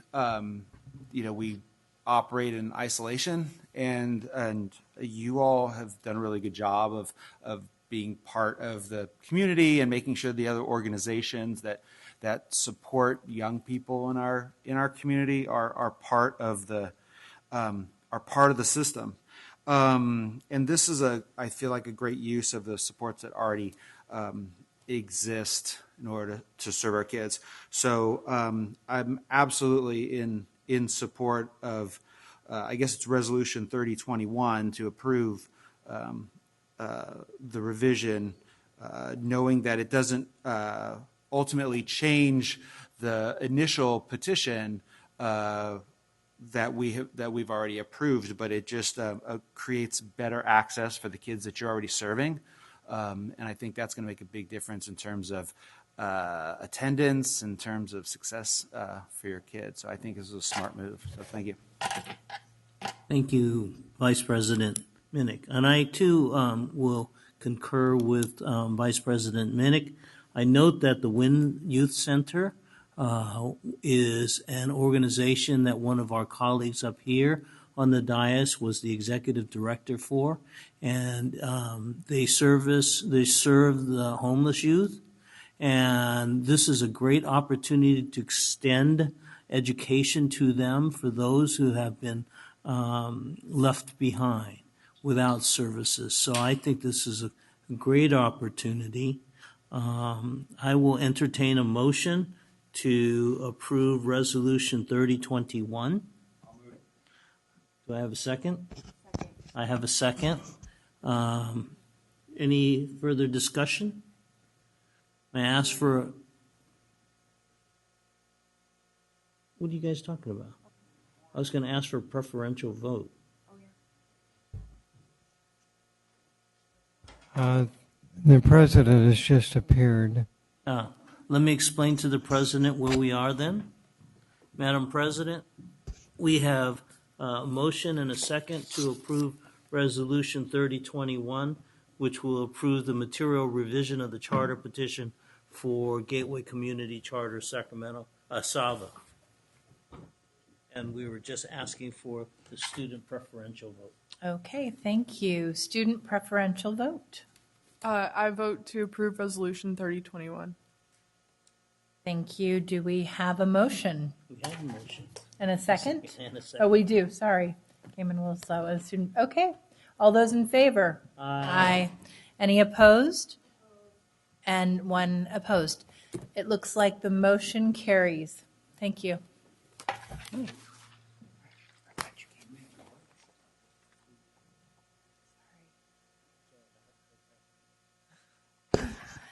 Moving on to item 8.3, recruitment retention efforts of fully credentialed teachers.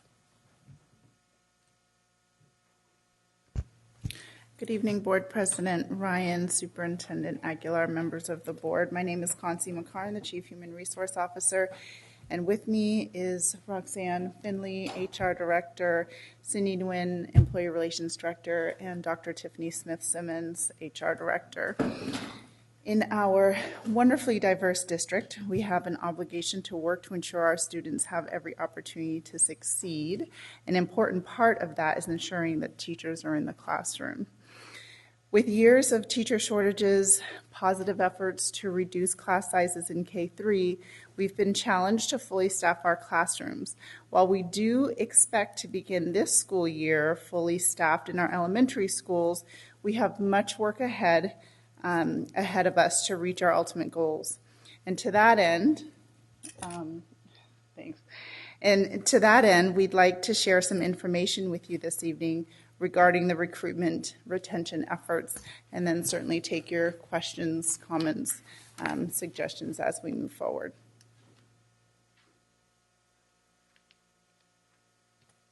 Good evening, Board President Ryan, members of the board, Superintendent Aguilar.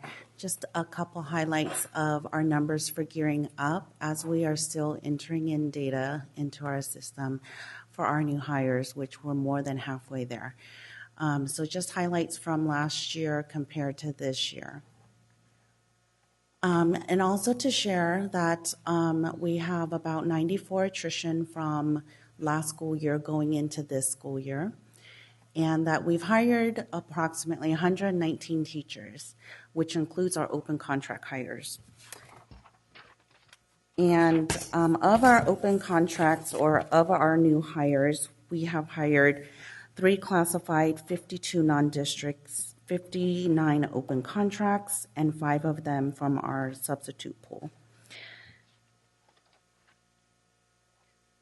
And we are going to get into some demographics and information in regards to our elementary classroom teachers.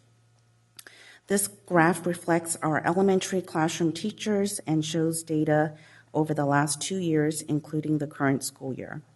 It also shows the number of teachers in each ethnicity and race, with the overall total number of elementary teachers, and then broken down by percentages.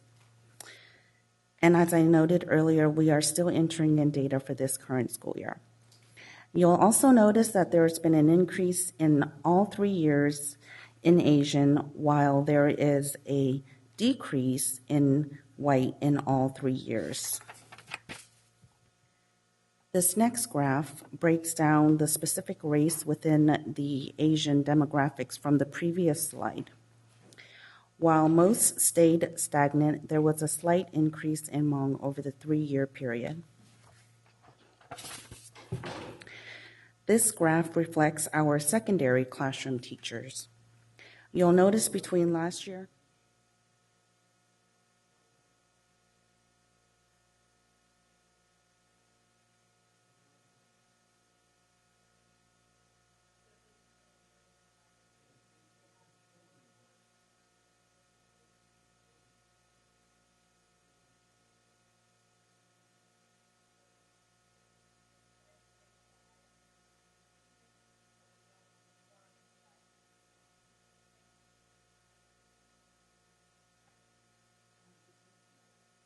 Okay. You'll notice between last year and this year, the following ethnicity either increased or stayed the same in American Indian, Asian, Hispanic, African American, and white. This graph just breaks down the specific race within the Asian demographic from the previous slide.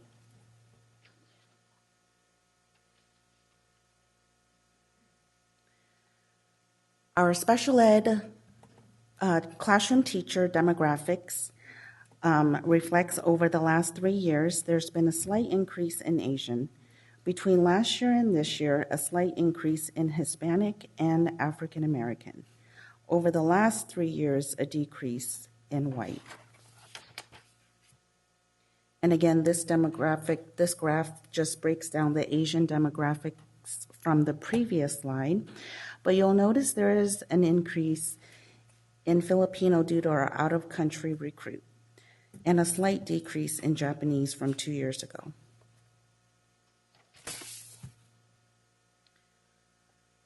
For our certificated non-management demographic, this includes all of our districts' certificated non-management race and ethnicity over the last 2 years, including this year.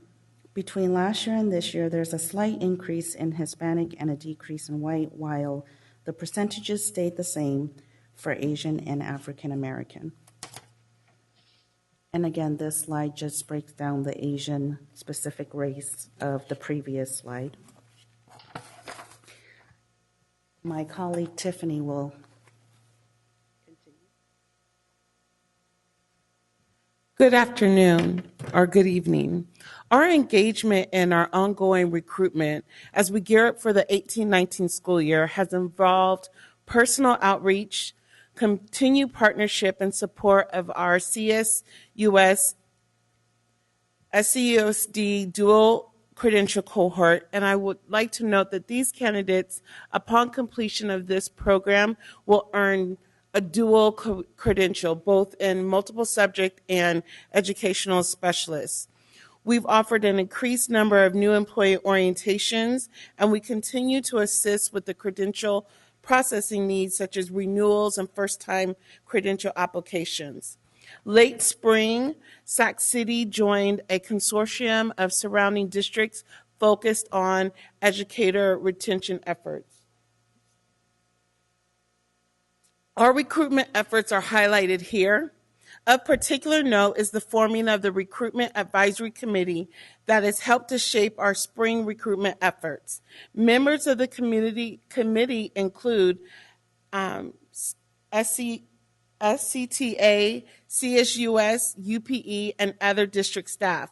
We've had several recruitment events during the spring, noting that we held a special recruitment event just for special education department. We continue to support our candidates through our Classified Teacher Pathway cohort.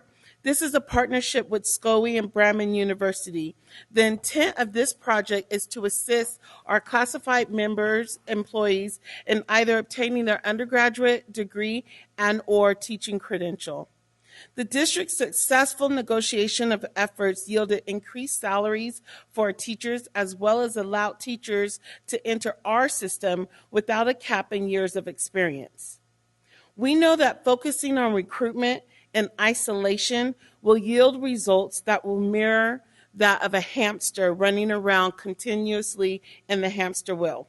Roxanne will now share the other side of recruitment, and that's retention.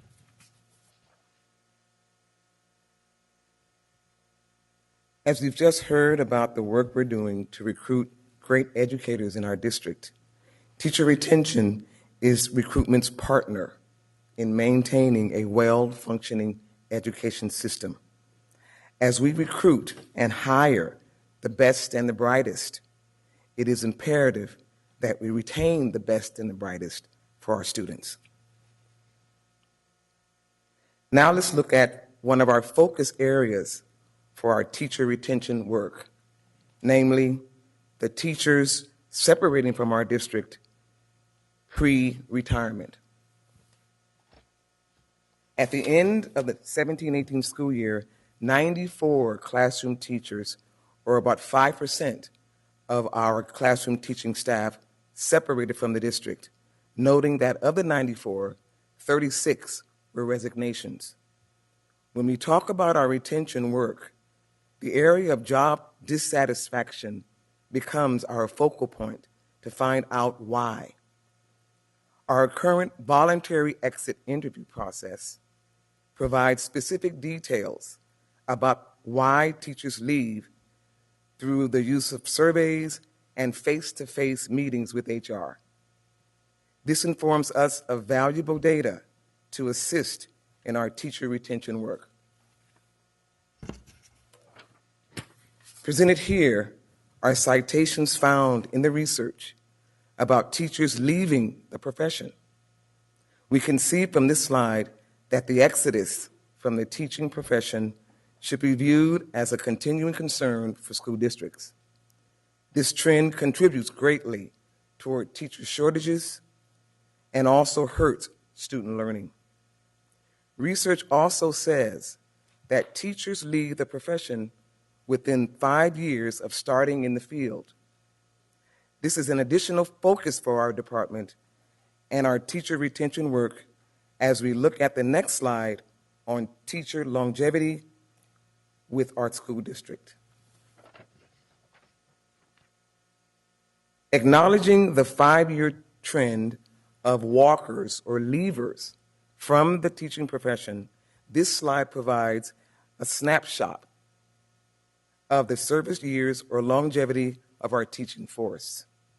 We are particularly interested in the 538 teachers that represent 5 years or less of district service, as they are of greater risk to walk away from the profession altogether, and more importantly, walking away from our students. Our retention efforts are not limited to those highlighted here tonight, but they do include a recent MOU with SCTA and the new Teacher Support Department, which allows the district to expand their support to new teachers, to the profession, and to our district. Realignment of the instructional support provided by the district will be twofold. Increased instructional leadership support for our principals, which will mean increased support for our teachers. We know in life, balance is important. Wouldn't we all agree? Self-care helps everyone offer their best. A healthy balance between work and life is known to be a favorable outcome in retention. The district's wellness program helps educate our employees to strike that balance.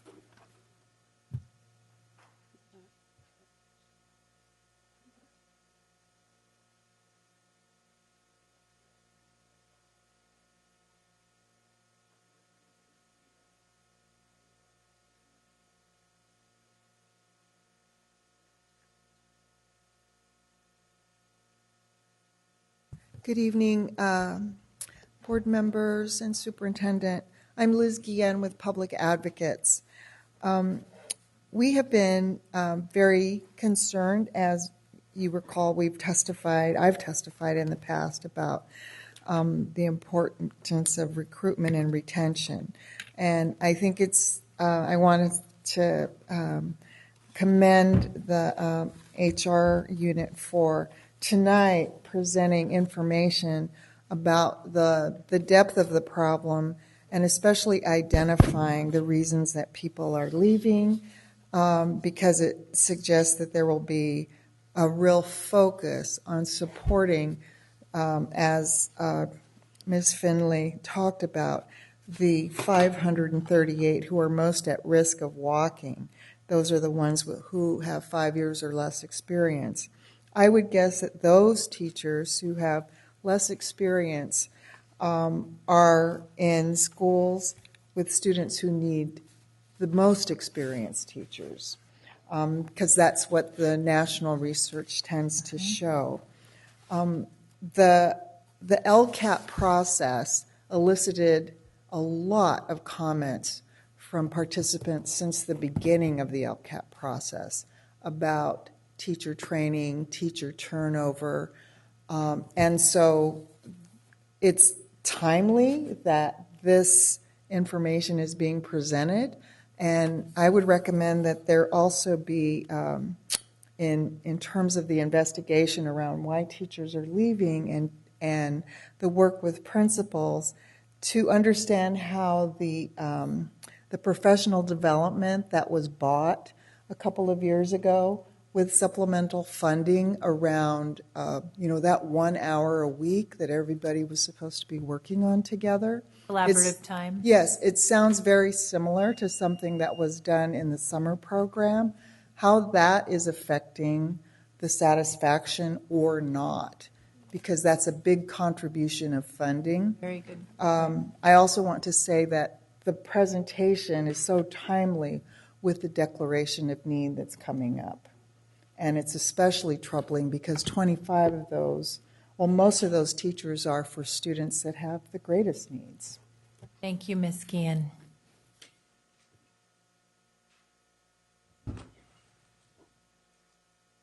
I promise I won't speak during every public comment, but this is something that's near and dear to my heart. I actually love teachers. I love really good teachers.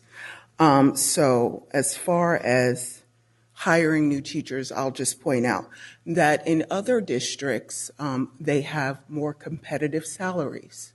So as far as hiring new teachers in Sacramento City Unified School District, and you are studying to become a teacher, why would you want to work here if you're making $15,000 less than you would make in another district like Elk Grove? So that's the first thing I want to point out.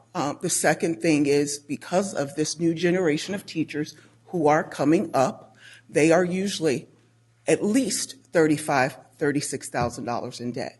So coming straight out of college, they don't want to take a job where they're making $47,000, because I just looked on the website for Sacramento Teachers Association. Why should they work here? There's no incentive to work here.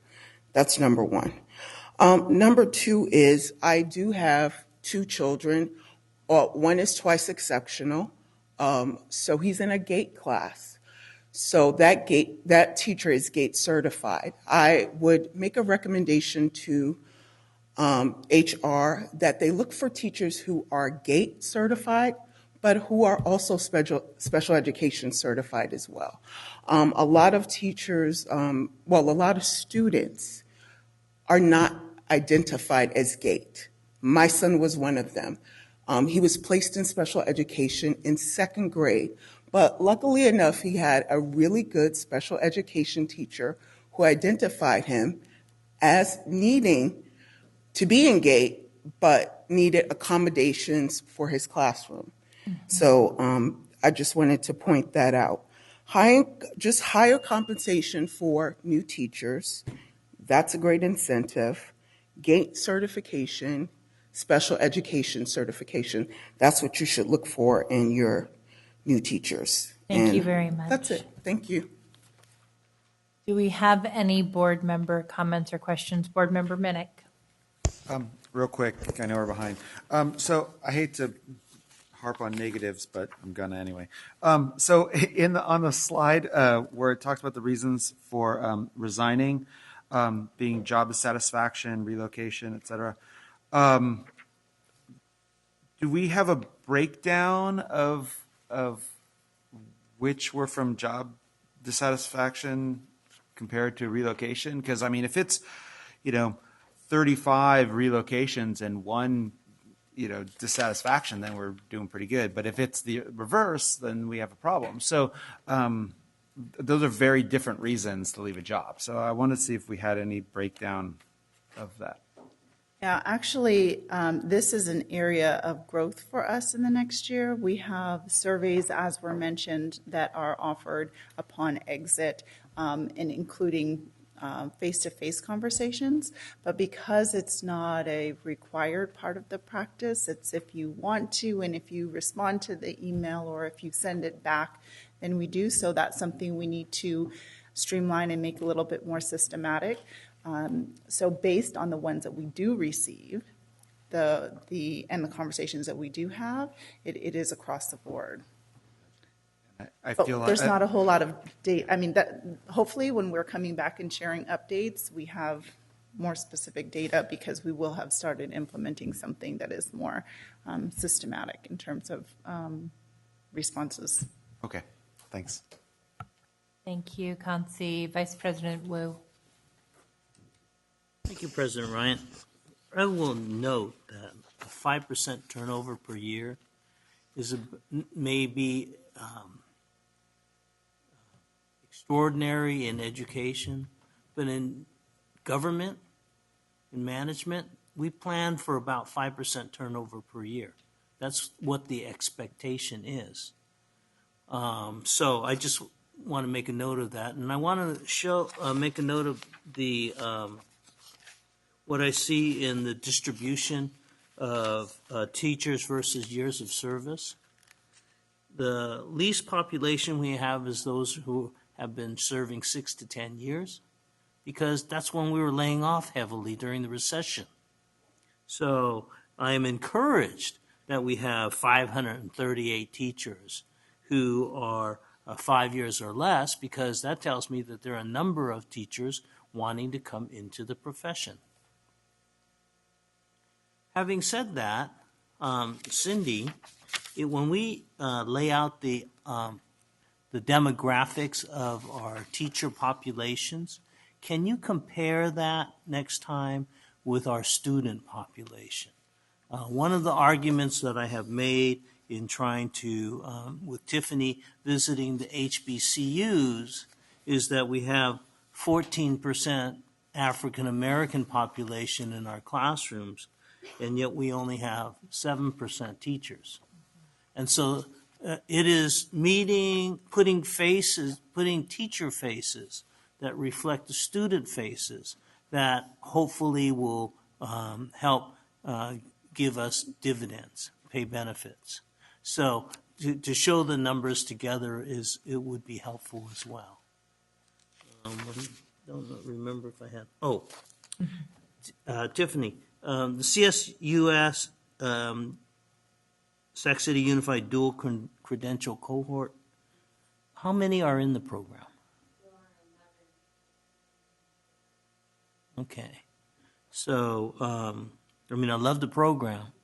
We got to get more of our people into the program. And that would, I think, greatly enhance our pool for hiring. Those are my comments, but I want to thank you for the presentation. Thank you, Vice President Wu. I had a few comments and observations and questions. The first, I wanted to respond to the comment about compensation and ensuring our competitiveness. The board worked very diligently in the last contract negotiations to take the measure of ensuring that unlimited credit for prior years of service from surrounding districts be taken into account as a recruitment and retention tool so that we could bring more teachers from surrounding districts to Sac City. We actually have the highest total compensation in the region, and I want to point that out because that's a mismatch, right? So we do have the highest total compensation in the region, not salary alone, but benefits and lifetime benefits, as you know. What really is a disconnect is that as I speak with recent teaching graduates, as you very astutely said, they often are bearing the burden of debt. They often are looking to earn a higher salary. And so the idea of having a gold standard in healthcare or lifetime benefits is just not as attractive.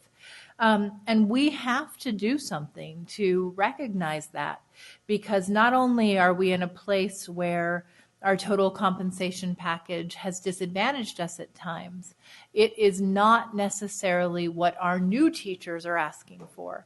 And so I absolutely believe in honoring the commitments we made to our past generations of teachers, but we have to also recognize that a new generation of teachers might have a different set of needs and requests, and we need to be nimble enough to address that.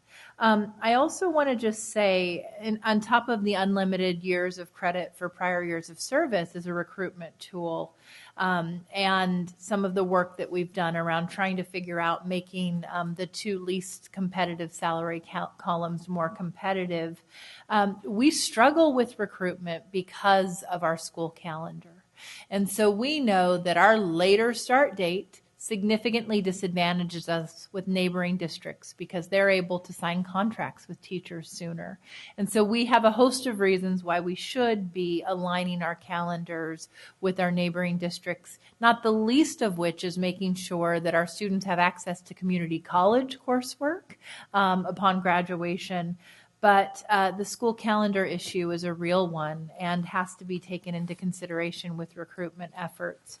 So I want to thank you for all of the work you're doing. My final question comes around the California Classified School Employee Teacher Credentialing Program.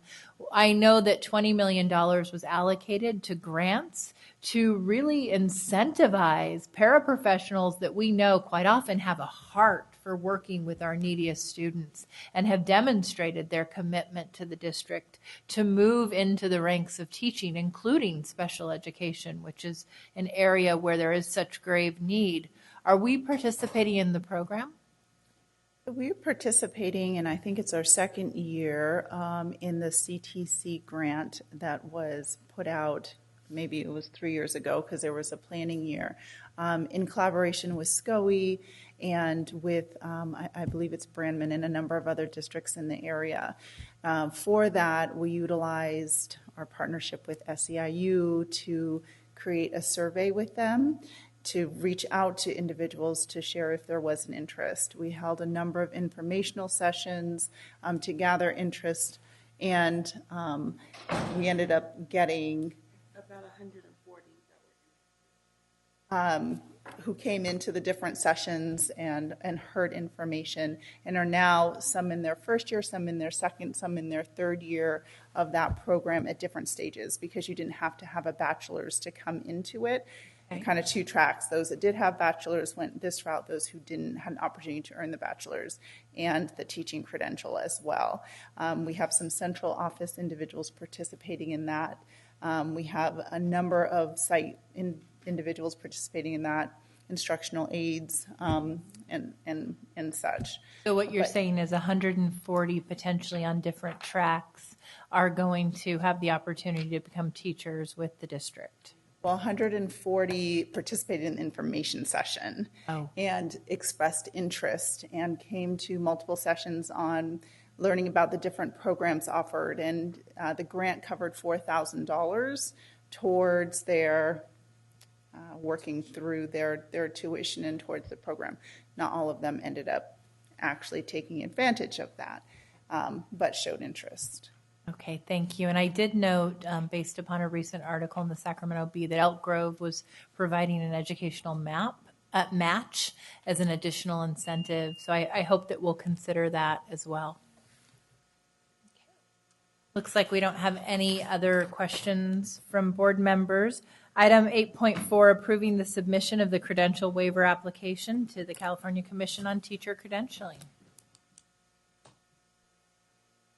Thank you, everyone. We appreciate the good information. So Cindy and I are going to be talking with you, actually mostly Cindy, on the next two items.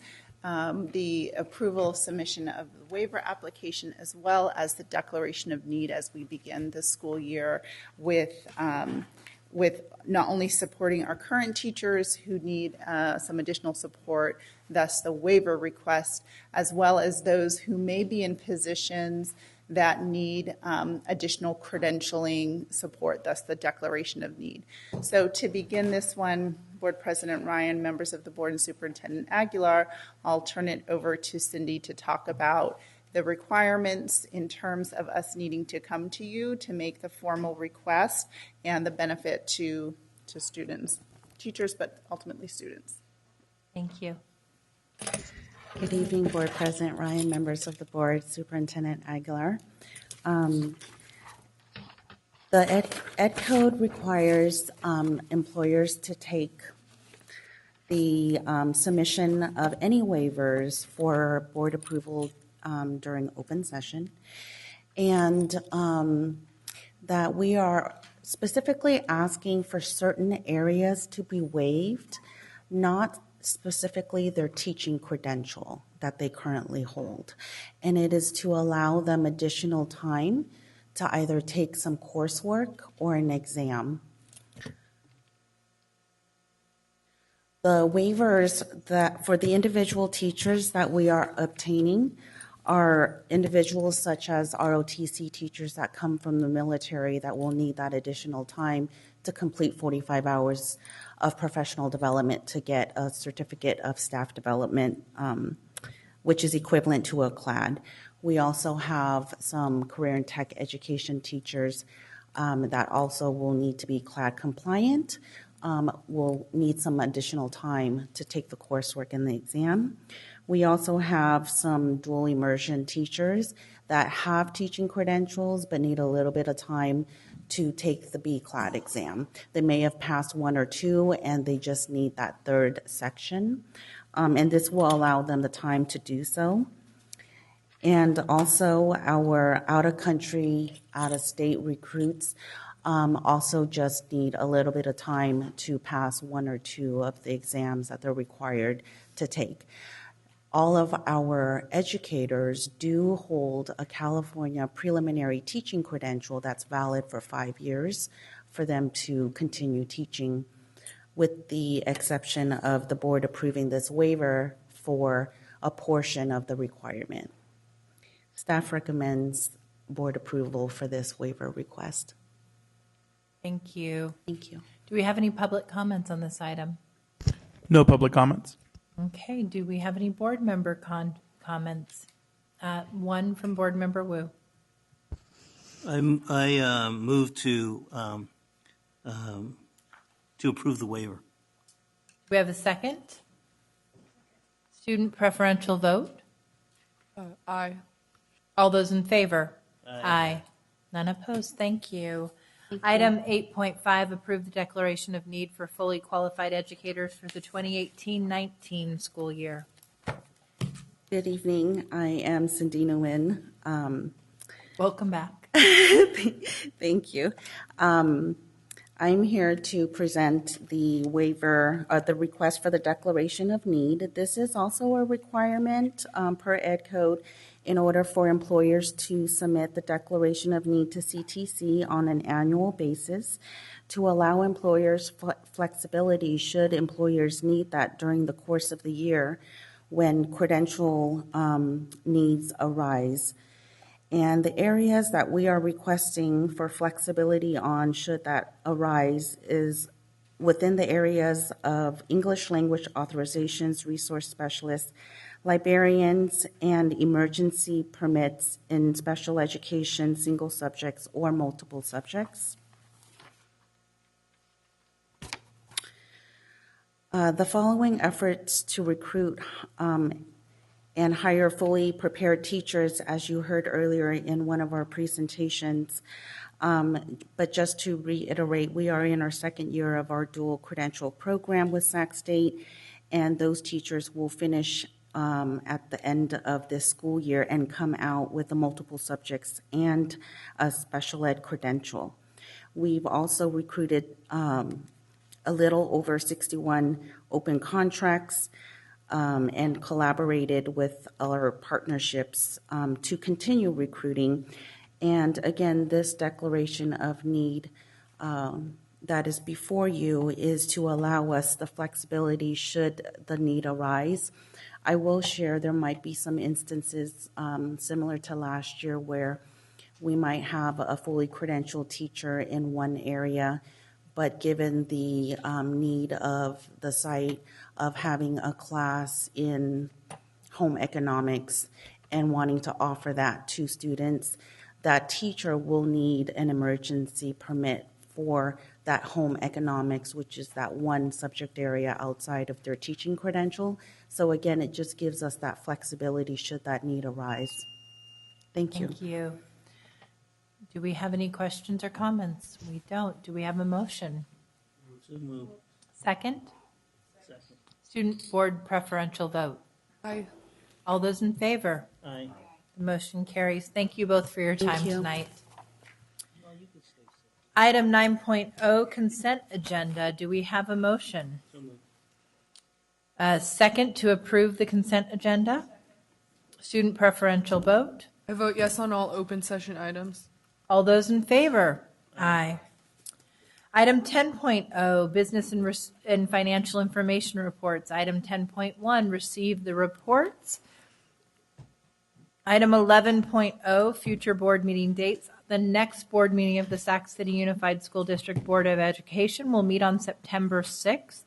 Closed session beginning at 4:30 p.m. with open session at 6 p.m. At this time, we are going to adjourn back into closed session. Thank you.